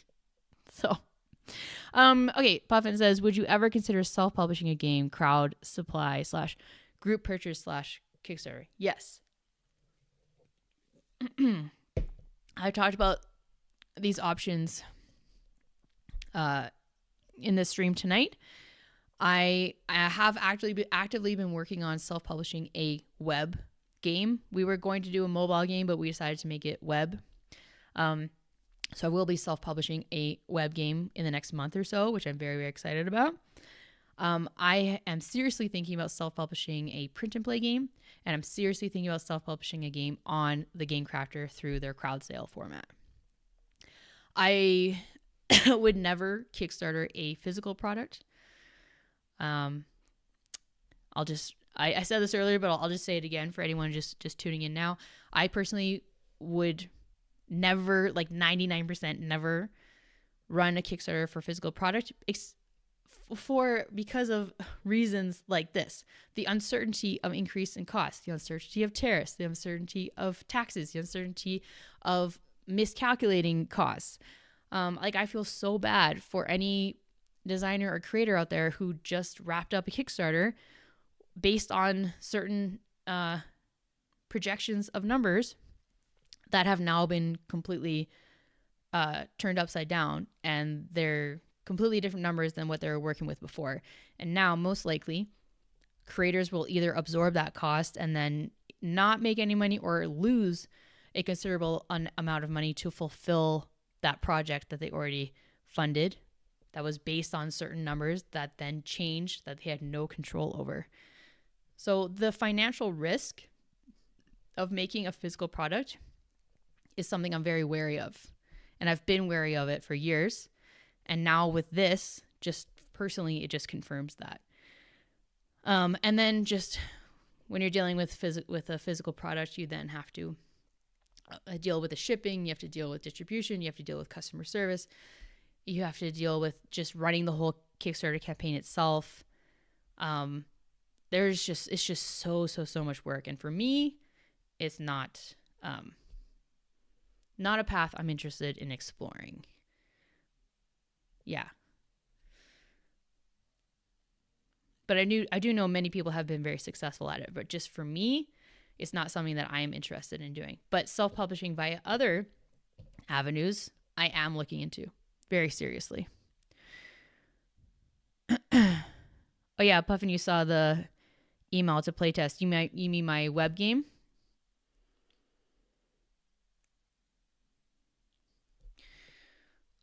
Okay. That might be enough tariff talk for me. I hope this was helpful, possibly, or enlightening or interesting, and not too disheartening for you. I think for me, I'm feeling a bit better just kind of talking it out and just being like, we still have control. We still have options. I do think if these tariffs stick around, it will be very harmful to us indie designers and small and medium-sized publishers and self-publishers who use Kickstarter and other crowdfunding platforms, which is very unfortunate. But there are things that we can do to diversify our approach to getting games out into the world and to different ways that we can have money coming in. So we can still control our destiny to a certain point. Cool, Puffin. Yeah, so I'm going to be sending out the link soon, hopefully, for the soft launch of the web game that I've been working on for a while. And so hope you should get that email, and then you should be able to play it like every day, and then let us know any feedback you have, any bugs that happen, anything like that. And then if it's all good, we'll then do the hard launch maybe a month after the soft launch, which I'm super excited about.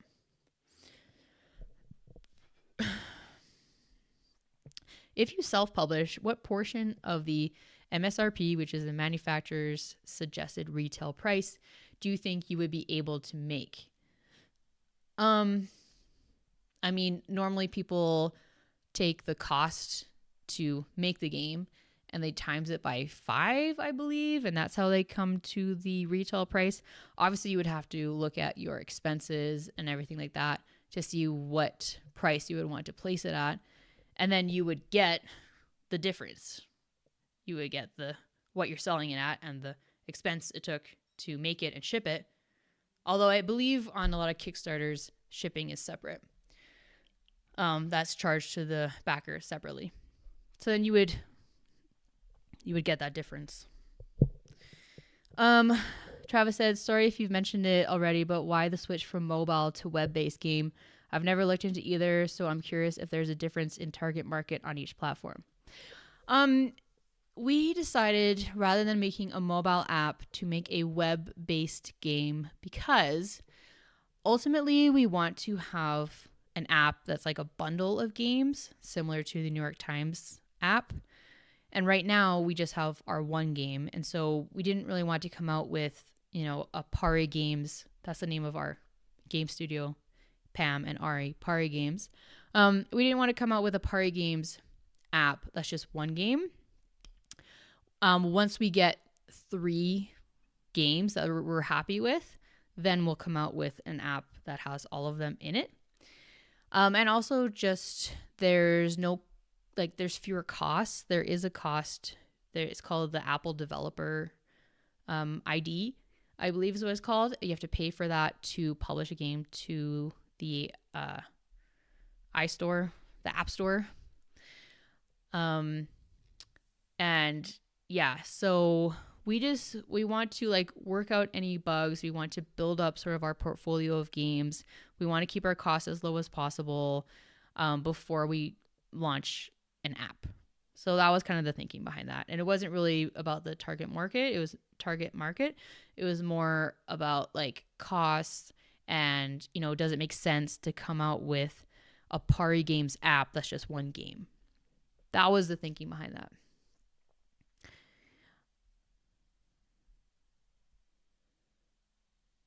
Well, I'm glad this has been helpful for you, Aaron, as an Aussie developer. Yeah, there's so many great designers down in Australia. Phil Walker Harding is one of my favorite designers, and he's in Australia. And yeah, I think it seems like there's a pretty great scene down there. So that's awesome. And I'm glad this was helpful for you.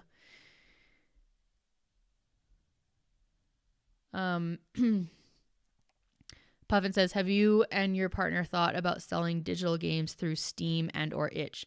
Yeah, so the game is on itch. And actually, that's something that I'll ask her about. We could publish it on itch. And then I believe there's a way to somehow make money through that. I'm not super familiar with itch. But yeah, we should definitely have it published on itch, because basically on my website, it is embedded. It's embedding the itch game into my website. So theoretically, it should be on itch and also on my website. But as far as going through Steam, I haven't really looked into it. It's a mobile looking game. It's a 16:9 sort of format. I don't know how many games like that are really on Steam. I don't know if that target market would be on Steam. So it isn't something that we have really looked into, but that's a good question. I can look into it to see if that makes sense. I don't know if I'm assuming there's a cost to publish to Steam. But that's something to think about for sure. I think for right now, we're trying to keep it maybe as simple as possible and just do web and take it from there. But we should do web and itch. That's a really good point.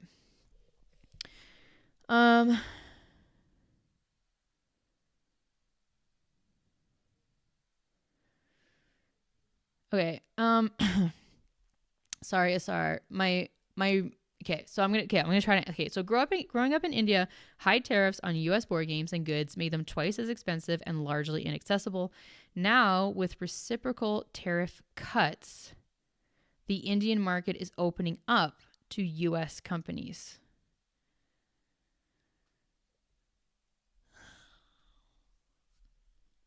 Now, with reciprocal tariff cuts, I'm not quite sure what you mean by that. I'm so sorry, but they're not reciprocal tariff cuts. They're increasing. They're reciprocal tariffs. They're not reciprocal tariff cuts. I possibly it might be too late in the stream to have we might need to transition to just playing a game, because I'm not understanding the question, and I feel like my brain is turning to mush. So the Indian market is opening up to U.S. companies. How is it opening up to U.S. companies if there are still tariffs on U.S. games?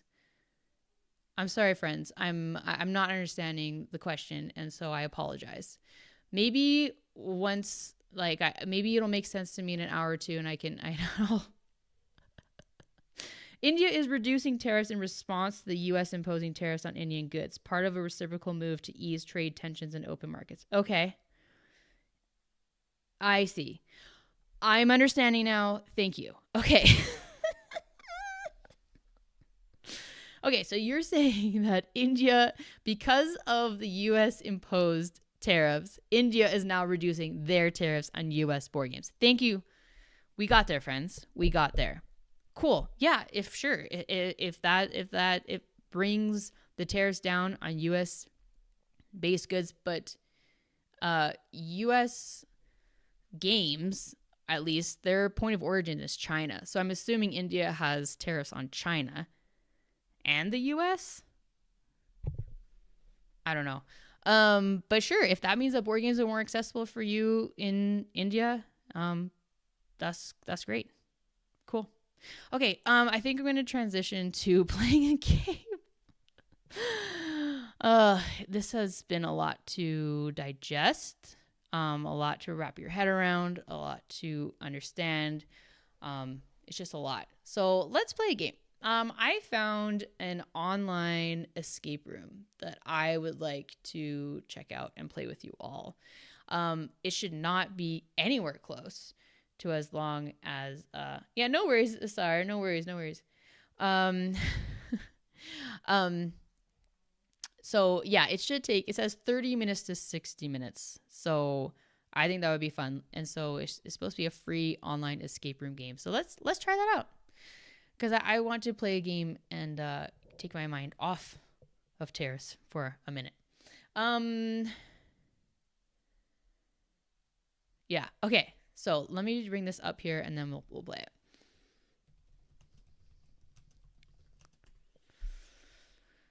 Yeah. Okay. So. Okay. I'm just gonna. I'll do the moderate one, and then I just have to put in my email address. So just give me a second here. Yeah. Play now. Okay.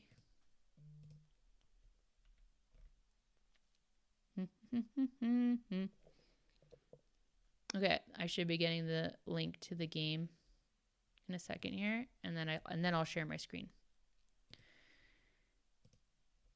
But let me know how you're doing out there. How are you feeling about everything? And if you have a win you'd like to share with me, please share it. My win for today is that I mailed out a physical prototype to a publisher. Who knows now if they'll want to publish it, but whatever, we're not thinking about that. I finished and I mailed out a physical prototype to a publisher today. So that is something to celebrate for sure. Okay. Start the game. Okay, let me share my screen with you. Okay.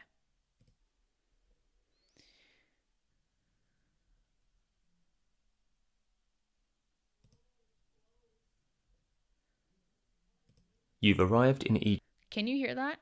Did you hear that? Please let me know if you can hear.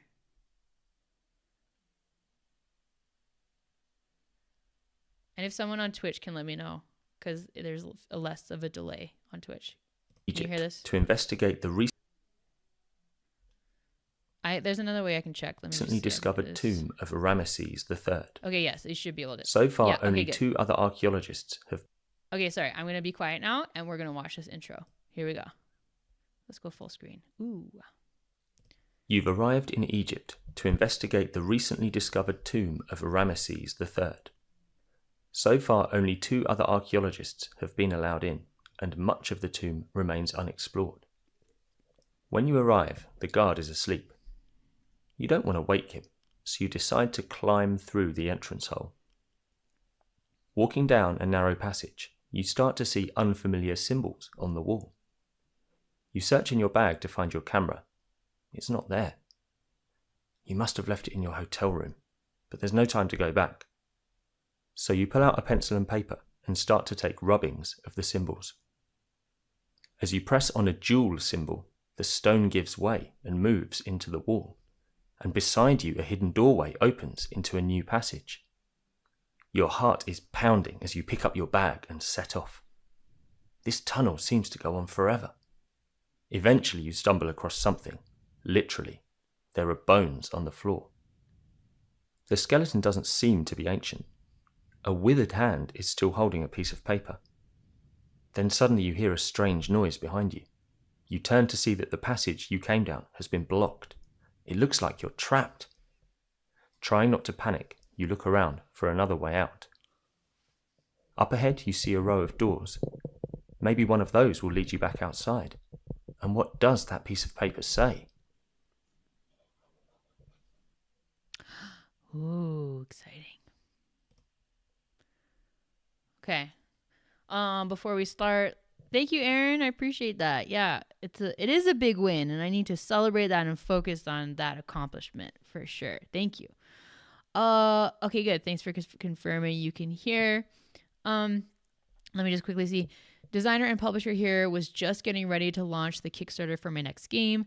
Not sure if I'll have to pause my plans and just shift focus to selling the stock of my existing games. Oh, that's a good idea. Stuff that you already have in the US already. Yeah, that might be a good call, Paul. But I'm sorry about that. That really sucks. You were ready to launch your Kickstarter, and now there's a huge wrench thrown in your plan, and I'm really, really sorry about that. That really sucks. Who knows? Maybe these will all just go away on Monday, but still, like, there's so much uncertainty that they could come back. But yeah, so I'm really sorry about that. Thanks so much, Aaron. Yeah, have an awesome day. Thanks so much for hanging out. I appreciate that. I'm glad the timing worked out. All right, here we go. Okay. If you're reading this note, then I am probably dead. I still can't find a way out. I ran out of water yesterday and I feel that's spelled wrong. I don't know if that's on purpose. I can't find my notes anymore. There are 6 doors and each door has a password. There is a curse on one door. The Jewel of Ramses has been moved. The door can't be opened until the jewel is replaced. Good luck to you, Alfred Evelyn, 4th Earl of Pembroke. Okay. Don't know if there's anything important there. I'm just making I haven't done this before, so I just want to inventory. We have a note there. Okay, this is if you're playing the game with other people, like remotely or whatever. But y'all can just yeah, we're gaming, Morgan. Let's go. This one should only be a 60-minute game rather than a 15-hour game. So, we're trying to get out of this, was it a pyramid we're in? I can't remember. Yeah, I think we're in a pyramid. We got trapped. We need to get out. There are 6 doors, and they all have different things on them. So this says, unfortunately, I can't make this any bigger. I don't have the full screen icon. So it says, Delilah's parents have 3 daughters, Masika, Sikimi, and... Oh. Okay, so let's just take a look at all the doors, I guess. Okay.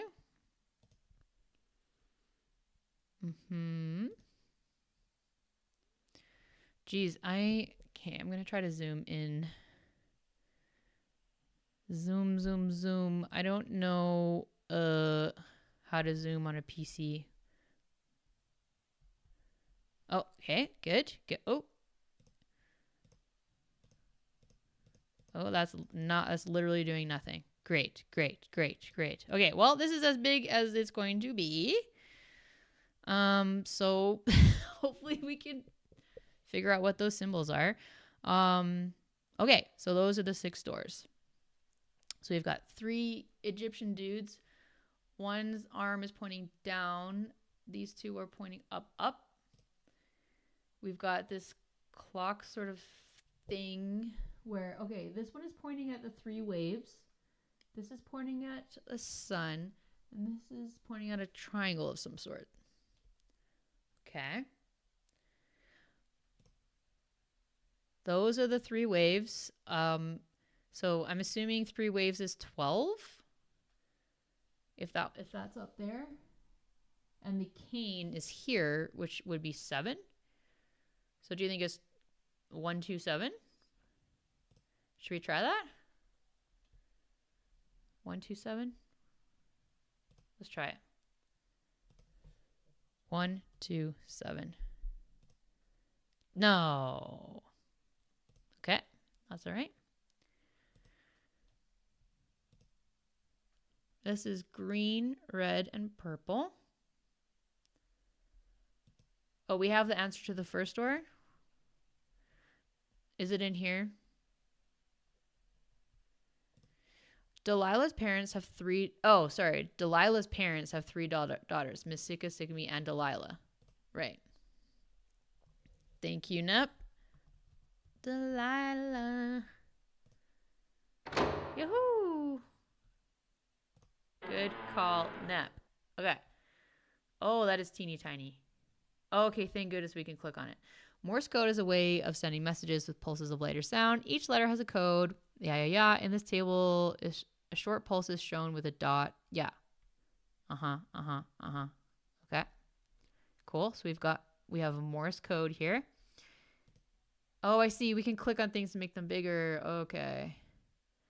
Oh, I love these kinds of puzzles. What do you think we need to do? We need to...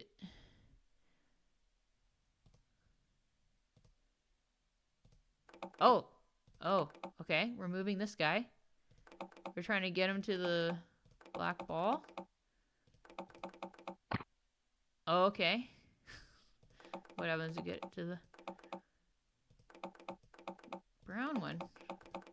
Oh, it moves. Oh, that was bad. Reset. Okay, now we understand what we're doing, I guess. We're trying to move this here. So we gotta go up, we gotta go over, we gotta go up, whoops, up, over, down, up, left. I don't know if anyone played the game Find a Way Jose, but that was basically this. Well, kind of this. And I did it every day for like a year. I think I completed it actually.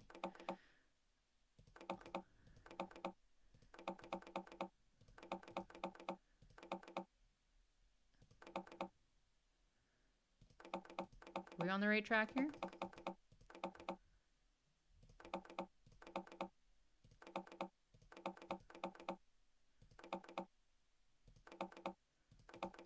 I think so. Come on, bud.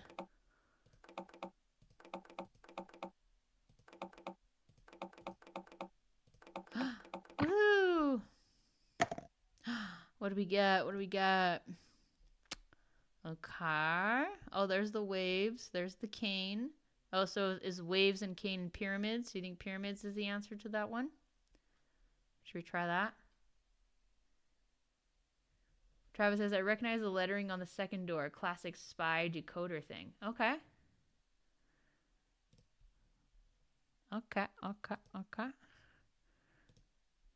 Ramses the Third. This must be the sarcophagus of Ramses the Third. He doesn't look very happy.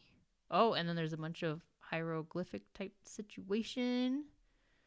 There's a little thing, like a little arrow kind of thing there. I don't know if that is anything, but could be. Okay. Nothing happens when I click on him. So let's check out the second door that Travis was talking about.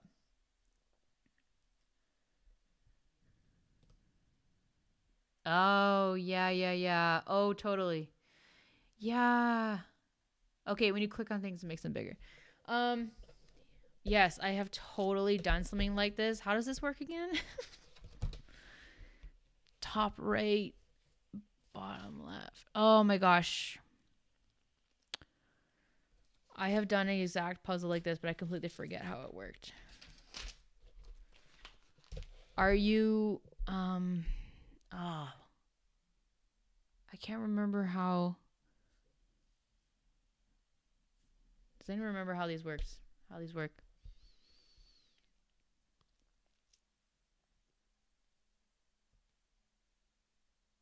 It's like you're trying to like align the dots on either side. Is that it? No. Okay, let's come back to that. Okay, because I think I want to try pyramid. I want to try pyramid for this one. Pyramids, I guess. Pyramids. Yahoo!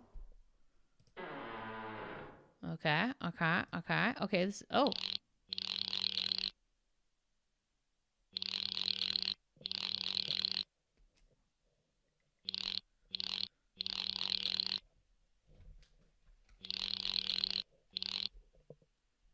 Whoa, that was a lot. Okay.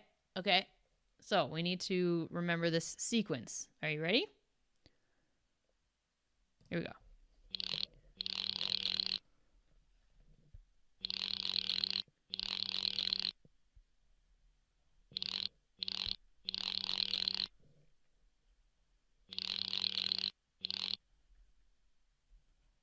Jeez. Okay. So I got spiral, then cross, then egg, then half moon or quarter moon.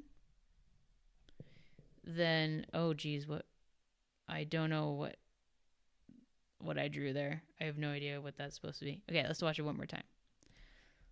Spiral, cross, egg, moon. Oh geez. Ay.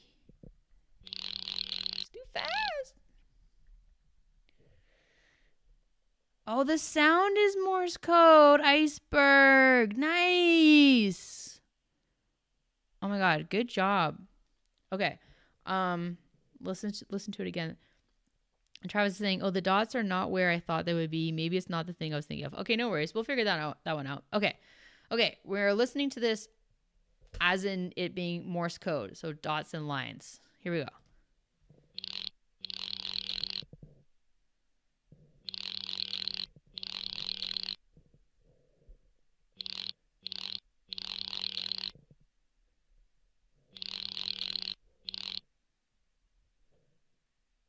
Okay. I think that was dot dash, dash dash, dot dash, dash dot. If that, let's test that out. See, let me know if you got something else. Wait, before we leave, let's see this. Okay. All right, we'll remember that, I guess. This guy is not anything. There's a pile of dirt, pile of dust on the floor. What is that? Anyone see anything in there? It says Rorschach test. Interesting. Okay. Let's go try the Morse code. Which one was that? That was this room, right? Oh no, it was this. Okay, so that would be A M U N. Amen. That's what I got. I don't know if that's right. And I don't know where we would input that anyway. Oh, this, I guess. Okay, let's try that. Amen.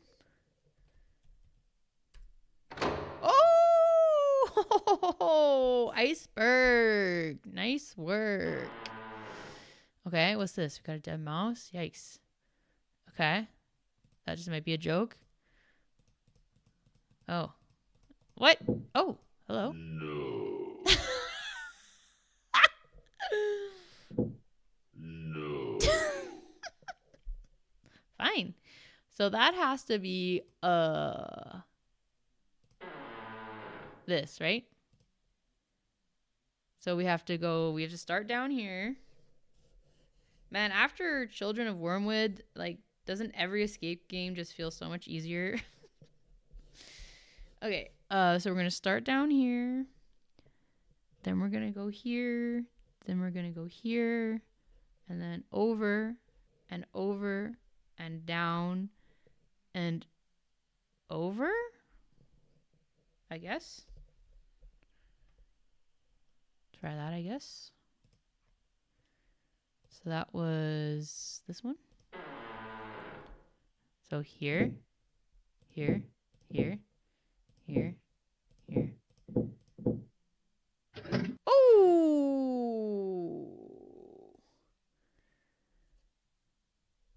Yes, Morgan, that's correct. After 15 hours playing Children of Wormwood Escape Tales, everyone died. So that was great.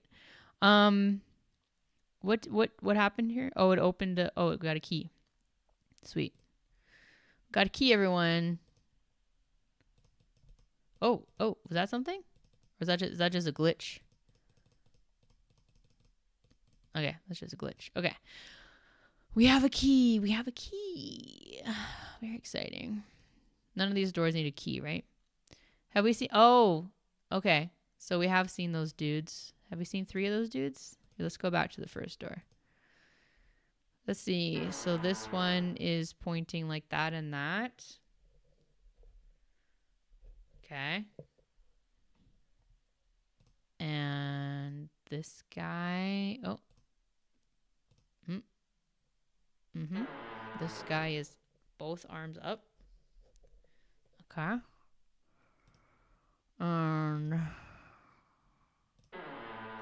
This guy is straight and down.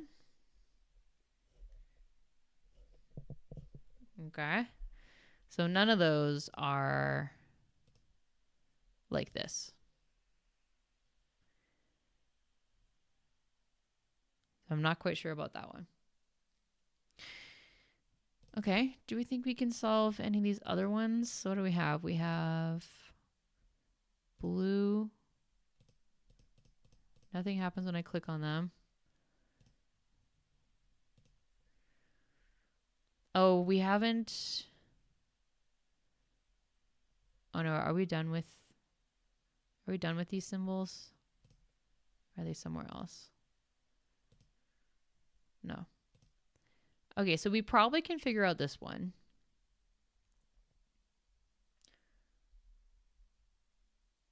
Arm, clock, hands. Yeah, and we already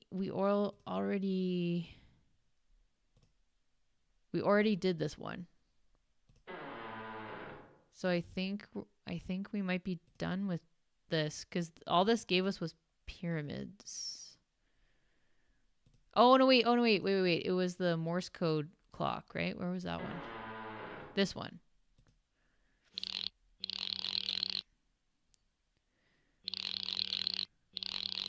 So if this order matters,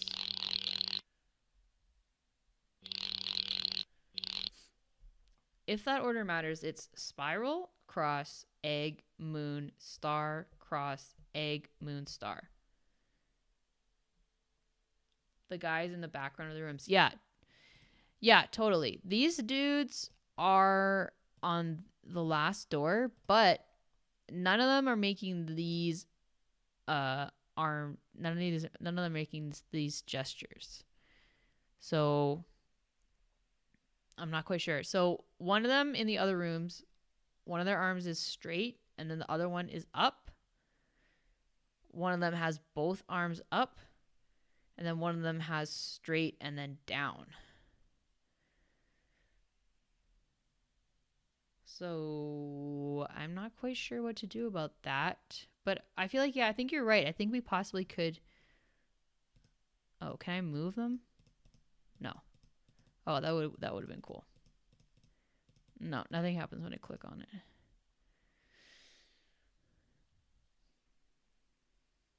Yeah, none of them in the rooms have this first arm down like that. Some of them have both of their arms up like this.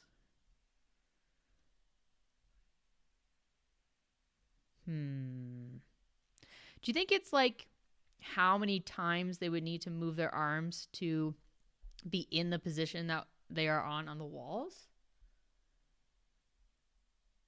Did you click the scroll on the door and see if you can move oh yeah. Same thought. But no, yeah. Wrong. Okay, so if we had to move this guy to get it to be one straight and one up, I'm guessing that would be up 1 and up 2. So 3. I have no idea. I don't think this is right. This one would have to go 1, 2. And this one would have to go 1, 2, 3. 3, 2, 3. I don't think this is right. No. We don't need a hint. Get out of here. Is it a number corresponding to the room? So you haven't opened doors 2 and 3. So is it 2, 3, 3? Let's try it. Oh, good guess. That is a very good guess. So you're saying that maybe it's the rooms that we haven't gone into, and they're the ones that have those, the guys that are making those gestures. So that would be, yeah, 2, 2, 3. No, it'd be 2, 3, 6, right? 2, 3, 6. No. Put up the map cipher. This one. Okay, so yeah, so it was spiral cross. So that's here. Egg, moon is here. Star, cross here. Oh, sorry. Here. Egg, moon. Oh no. I have egg, moon, but then I have just star on its own. So, but feel free to draw this out, and then I'll go back to the other room with the clock.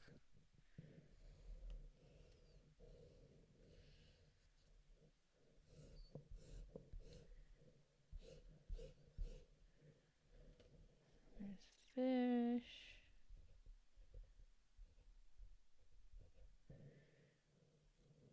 Boats. But to be honest, I don't even know what we would open with these clues, you know?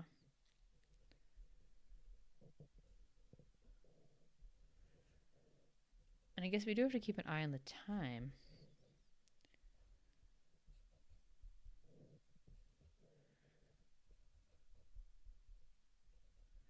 I guess it probably would be easier if I just took a picture of this, but here we are.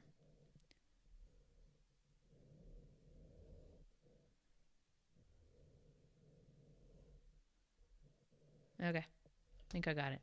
All right, ready? Here we go. Okay, so we might have everything we need for this. I'm just not quite sure what we're supposed to do. This one, no, we're done with this. Okay, this one has this.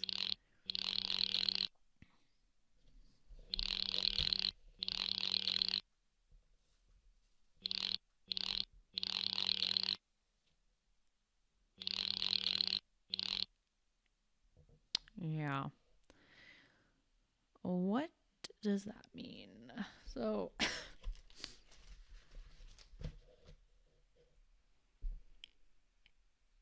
I mean, yeah, they are the same exact symbols as that map. So I mean, we have used that map already for pyramids.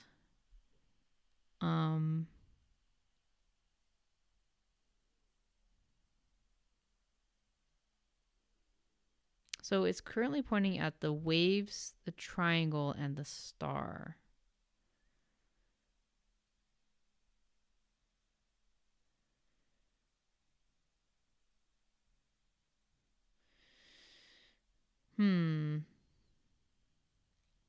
So maybe the thing moving around was just the Morse code, which we used for something already.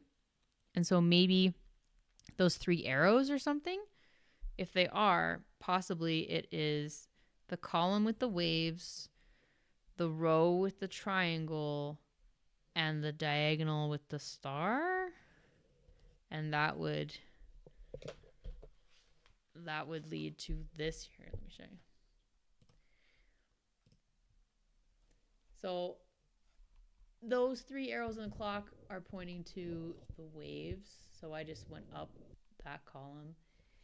The triangle, so I went along that row. Oh wait, that's not right.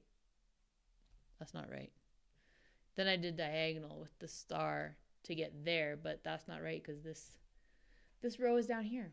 So never mind. Never mind. I have no idea. Do we need a hint? I hate getting hints.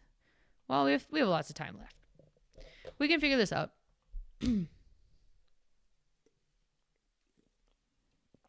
be nice if they had some ambient music. But that's okay. Okay. We haven't done anything with this. Green, red, and purple. These colors are not on there. Well, I guess kind of green, red, purple. Is that something? Oh my god, is that something? Is it 3, 2, 3? No. Okay, good. I would be mad if that was the answer. Okay. Green, red, purple. I mean, I feel like this 3 palm trees, 2 boats, 3 fish, 2 pyramids, 1 lake. I feel like that is something. I don't know what, but I mean, maybe it's not because this was already something. So maybe these aren't anything. Where have we seen green, red, and purple? This one I feel like we can figure out. Let's figure this out. I have done a puzzle like this. I feel like, oh yeah, I feel like you're trying to get the circles in like the middle if you stack them and try to, no. Oh, I swear I've done a puzzle like this. Might be an oasis for the lake.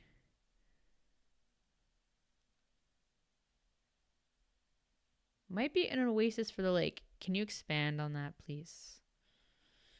Okay, so how does this one work? I have done this. How did I do it? Oh, is it the number of no. I was gonna say the number of like corners. No. What do we do with this key too? We don't have anywhere to put this key, do we? Okay, we can do this. We can do this. Oh, look at this one just floating out there. What does that mean? Maybe this is a code we have to figure out. Like this is in this corner. This is in you need to unlock the 3rd door to progress. Oh, okay. You need to unlock the 3rd door. Which one is that? 1, 2. Oh, so we can do this one, it's saying. Apparently, we have everything we need for this. Oh my god, do you think it's palm trees, boats, fish?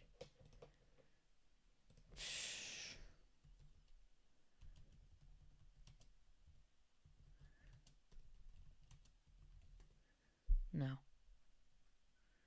Okay. Green, red, purple.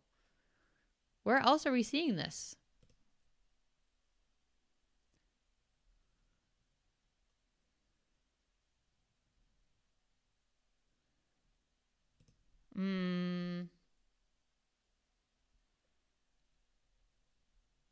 Let's just do another quick look to see if these colors are somewhere else that we're missing.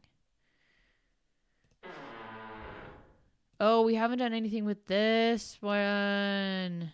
Are these symbols anywhere? I don't think so. Not yet. This must be this. He doesn't look very happy. Okay. Okay, let's just remember these symbols. We haven't done anything with those yet. We've already done that. Nothing here when I click on the dude.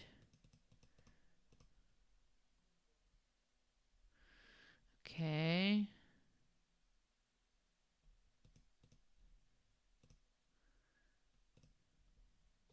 Uh-huh. we've already used this. That's done. This one we did use for the Morse code. But it could... oh, we haven't done anything with this pile of dust. I don't think that's anything. I think that's a joke.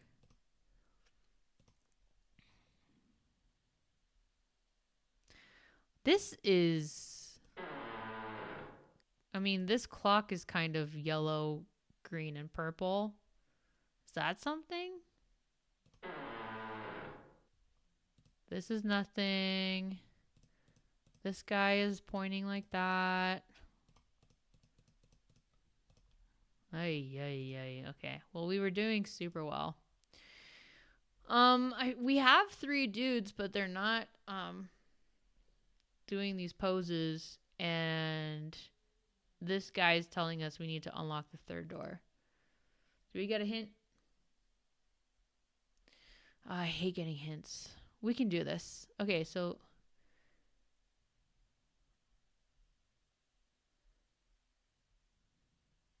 there's a curse on one door. The jewel of Ramsey has been moved. The door can't be opened until the jewel is replaced. Okay, I don't think there's anything helpful there. This we already used. Don't think we have to use it again. And then this one we also used it already as well. And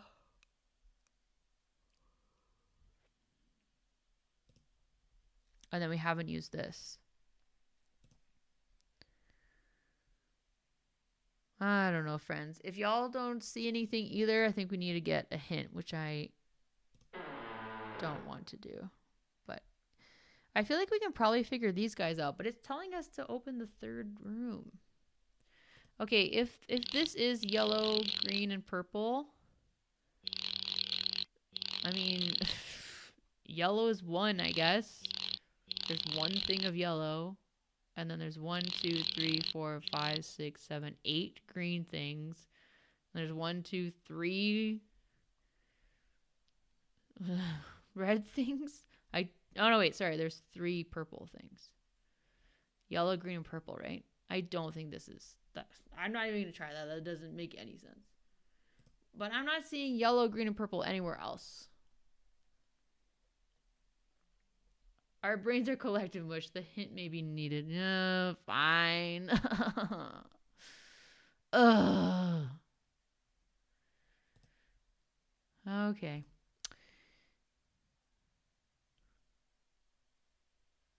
Oh, wait. Sweetcroft flying in here before we get the hint. Does the pattern on the floor in the rat room mean anything? Yeah. We already did that. We made that pattern. We used this to go like this. Boop, boop, boop, boop, boop, boop. And then open this, and it gave us a key. Yeah. So right now, we are trying to figure this out. Because the game told us you need to unlock the 3rd door to progress. But we cannot figure... like, when I click on... nothing happens when I click on it. We're trying to figure out what the green, the red, and the purple mean. We do have this. And I tried 3 for the green palm trees. And I tried 2 for the red boats. And 3 for the purple-blue fish. But it didn't work. We already used this. So I think it's done. And then nothing... we haven't used this. I don't think it's helpful. I think it's just flavor. This is spelled wrong, but I don't think that's anything. I ran out of water yesterday. What do the symbols around the grid mean? Well, there was a clock thing. Where was that again? Yeah, this guy. So basically we... oh yeah, wait. Yeah. Oh no, wait, sorry. This door. Oh, whoops. This door was, oh, what did we do? Somehow we figured out that it was pyramid. Oh, you're right. All right. Sorry, not that door. It was this door. So this door had the waves and the cane. So we went waves, cane, pyramids. So the password to open this door was pyramids. And then this one was Morse code. Do those hands move? Yeah, like if there's a video. So there's a video. And this is Morse code. And it spells the word Amun, A-M-U-N, whatever that is. And that got us into one of the rooms. So we used this for Morse code. So we haven't actually used these symbols for anything. But if you're going off of like, you know, it goes here and then it goes here and then it goes here, whatever, it gives you spiral, cross, egg, moon, star, cross, egg, moon, star. I don't know what that means. I did try doing spiral and cross and egg and moon, etc. But then at the end, it just leaves star on its own. So I don't think that's anything. I did have a thought and then I forgot about it. What was it? Oh, Iceberg is saying water is the theme. It seems like it because I guess we're in the desert. Can you click on the 3 knobs on the clock thing? No, it's a video. So if I click on it, it just stops the video. I guess if you mean on the door, like, I mean, it's already open, so there's no point to that, I guess. Like this guy, I can't click on this anymore because the door's open. Yeah. Amun is an Egyptian deity. Ah, thank you. There you go.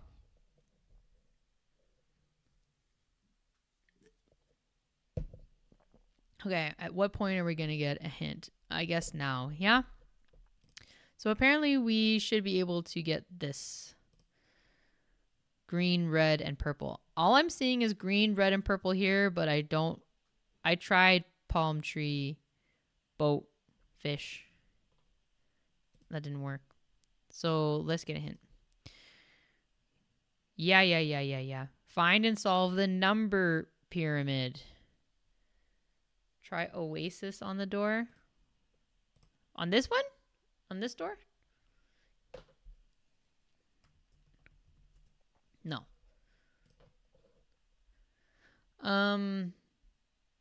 What was it? Find and solve the number pyramid. Number pyramid. Okay. So if it means like where the number, what's a number pyramid? Number pyramid. Green, red, and purple. What? What? Okay, if it's talking about the clock that's going around, it starts here. Wait, sorry. It doesn't start there at all. It starts spiral. It starts here. And then it goes here.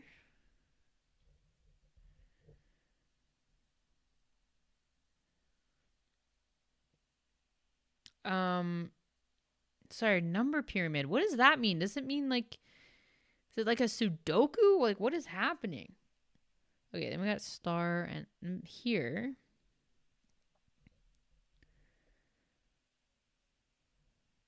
And then egg and moon here. Oh, what? We already had that one. This doesn't make any sense. And then there's star left over.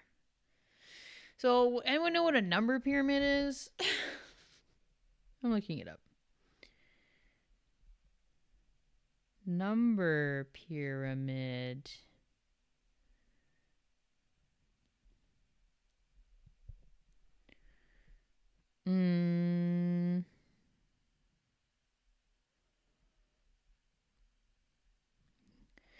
In a number pyramid, each number is the sum.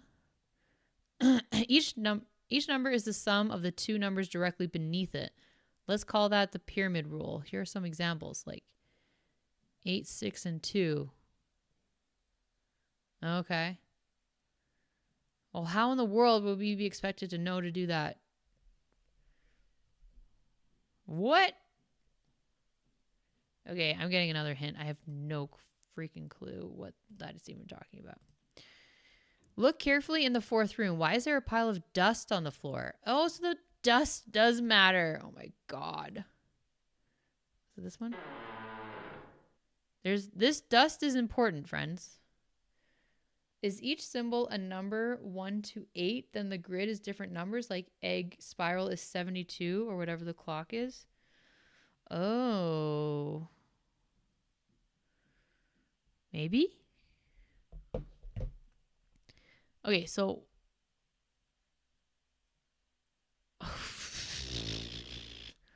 where did number pyramid come from? From the hint. The hint said solve the number pyramid. Like it said, why is this dust in this corner? Morgan, did you figure this out? Can you please tell me what to do? What the heck is this dust? No, I sure. Great. Oh, this is made for children. We should. The wall above. This freaking. Oh my god. That's annoying. There's a number pyramid. Sorry, I was supposed to know to click on every freaking stone in this puzzle. Okay, here we go. Well, there's the green, red, and purple. So that's helpful. Yes, thank you. Okay, here we go. Number pyramid time. Fun. Friday night. Woo! 1 through 61 and that. So we're trying to figure out what two numbers make this sum, what three numbers, including 61, make 61 plus whatever makes this sum, 61 plus whatever makes this sum, etc. Yeah, that was not obvious at all. And I was clicking, like people saw, I was clicking around on almost everything, right? Yeah, pixel hunts. Woo! Point and click and point and click. Okay. So let's get our math on over here. Okay. 38 and that and 21 and that and that and that and 9 and that and that. Okay. Well, we have perfect information here, so that's helpful.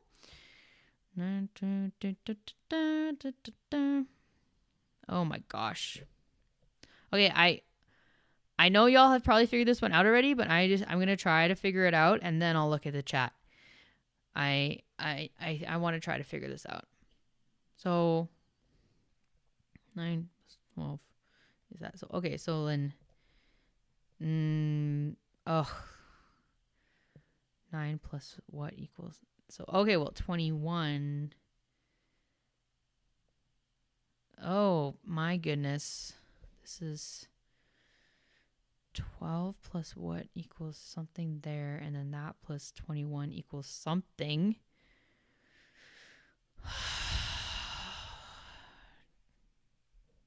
Okay, just give me one more minute and then I'll just look at the chat, and I'm sure y'all have figured this out already. I'm just gonna throw numbers out there and adjust, I guess. I don't know. Give me my freaking calculator. Okay.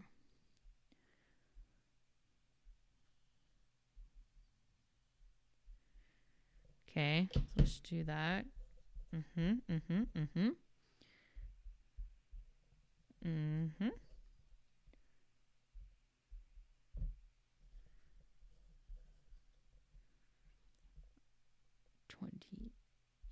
plus 21. No. Okay, so this needs to be higher. Oh, this is the good one to figure out. Okay, I found it. Sorry. Y'all have probably been screaming this at me. But that's the one we need to figure out, because we have 61 minus 21. Yeah, equals 40. I didn't need a calculator for that, but that's all right. So that is 40. Good. Now 40 plus 38 is 78. So then is 78 plus 61 is 139. 139. And then 254 minus 139 is 115. Okay, so purple's 115. Okay, then 115 minus 61 is 54. 54 minus 21 is 33. And 33 minus 12 is 21. 21 is green. Okay, 40 minus 9. Don't need a calculator for that. 31. And then 7 is red, yeah? Did y'all get that? 7 red, 115 purple, 21 green? Okay, 40 is under... Okay, you got 61 for purple? 40 below the 61. Oh, purple minus 61. Yeah. I got purple is 115, red is 7, and green is 21. Yeah, I was doing trial and error net, but then I realized this one has all the information you need to solve it because it's 61 minus 21 equals that. And once you figure that out, you can figure everything else out because you add that to get that, add that to get that, that minus that gives that, etc. Let's try it. I feel confident, but I feel like this might be wrong. I don't know. 21.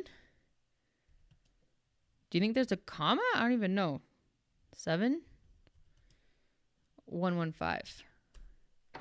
Yay! Oh, that's what Sweetcroft got as well. Let's go. Woohoo. All right. Well, now I'm going to click on freaking everything. Okay. So these symbols are on the side of the sarcophagus, right? Okay. I'm just going to take a picture of this. Take a picture of this if you want to remember it. Okay. Good. Okay. We have 15 minutes. We got to speed it up here. Okay. A bag of sand. I wonder why this is here. Oh, so I guess that dust was supposed to draw our attention to the stone? Get out of here. Okay, we got this situation. Okay. You need to unlock the second door. Yeah, thank you. Thanks. Thank you. This guy's straight across. That still is not helpful. Great. Okay, so this one. Apparently we have everything. Oh, that's what it is. That's this. We needed more information. Okay, so you see these lines like this? So like this is N because that's the only one in this shape. Like this. And then there's a dot there. So this first letter is N. Then this one is I.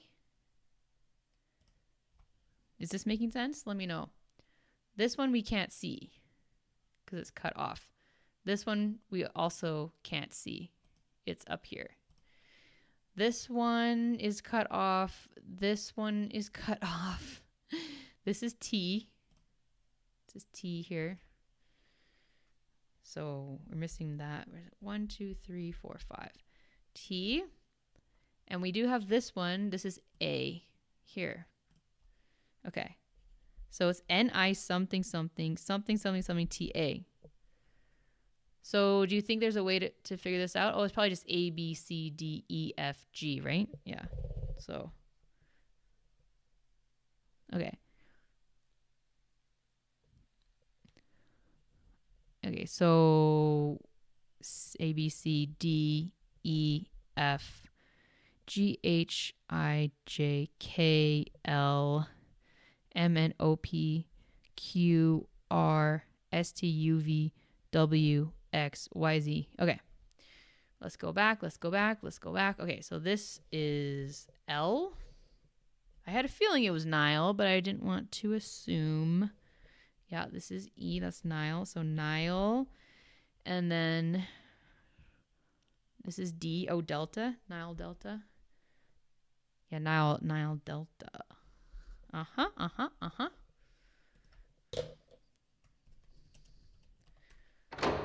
Woo! Let's go, let's go, let's go. Okay, we got this guy. Did this unlucky soul move the jewel? Clicking on everything, clicking on everything. Sorry, we have 12 minutes. That's why I'm freaking out. Ooh, the sacred jewel. Oh, okay. Sweet. We got a sacred jewel. Clicking, clicking, clicking, clicking, clicking on everything, clicking on everything. Okay, what are we supposed to do with this now? Okay, well, we have 6 of these dudes. What are we supposed to do with the jewel again? Oh, right. Sorry, we need these symbols. Yeah, Delta. Woo! Okay. So remember we took a photo of this? Let's go back and get that photo. Okay, so it was the sitting down guy. I guess it's what's next to the sitting down guy. It's a star. Okay, and then there's like excuse me. This oh, well, that's confusing. So there's this symbol, but there's nothing next to it. Is it this, I guess? Do you think it goes down here? If so, it's a bird, I guess. Okay. I don't know if I'm doing this right. And then there's a star, and next to the star is this. Bag of sand in the room. Oh, yeah. Okay, sorry. Oh, let's go do that real quick. Yes. Good call. Which room was that? No. Do you remember which room that was? Okay, here we go. Yeah, nice. Oh, good call, Iceberg.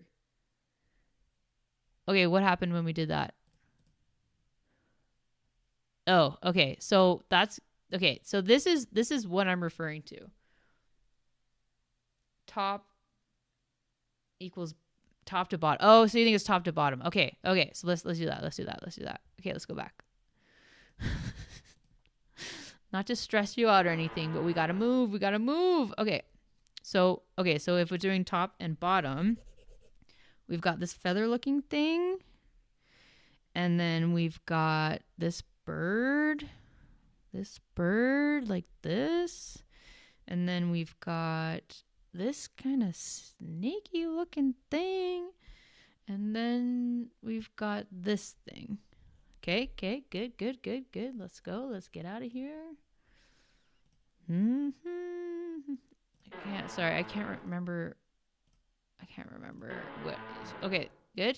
Yes, this. Okay, turn. Yes. This. No. Yes. No. Yes. No. Yes. Woo! Let's go. Oh, here we go. Aha. Okay. I already drew this. Okay. Well, now we have to get all 6 of these guys. Okay, wait, let's oh no, we have it with us, so we can look back at it. So let's go back, let's leave. Okay, so now we're going to the first room, and we're looking at this guy, and we're looking to see he's doing that and that. What's that? He's doing that and that. What is that? What is that? Are you seeing it? Is it I? Is it I? I think it's I. Let me know if you disagree. We're moving on. He's doing that and that. Straight and up. Straight and up. Straight and up.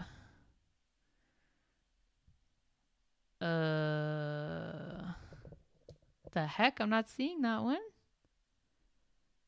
It's close to this one, but not. I'm not. Oh, there it is. Oh. I-O. Oh, y'all got H? Okay. Okay. And you got O for that. Okay, good. Y'all are saying O for that. Good. Next. We've got 2 straight. R. Okay. 2 up. 2 up. U.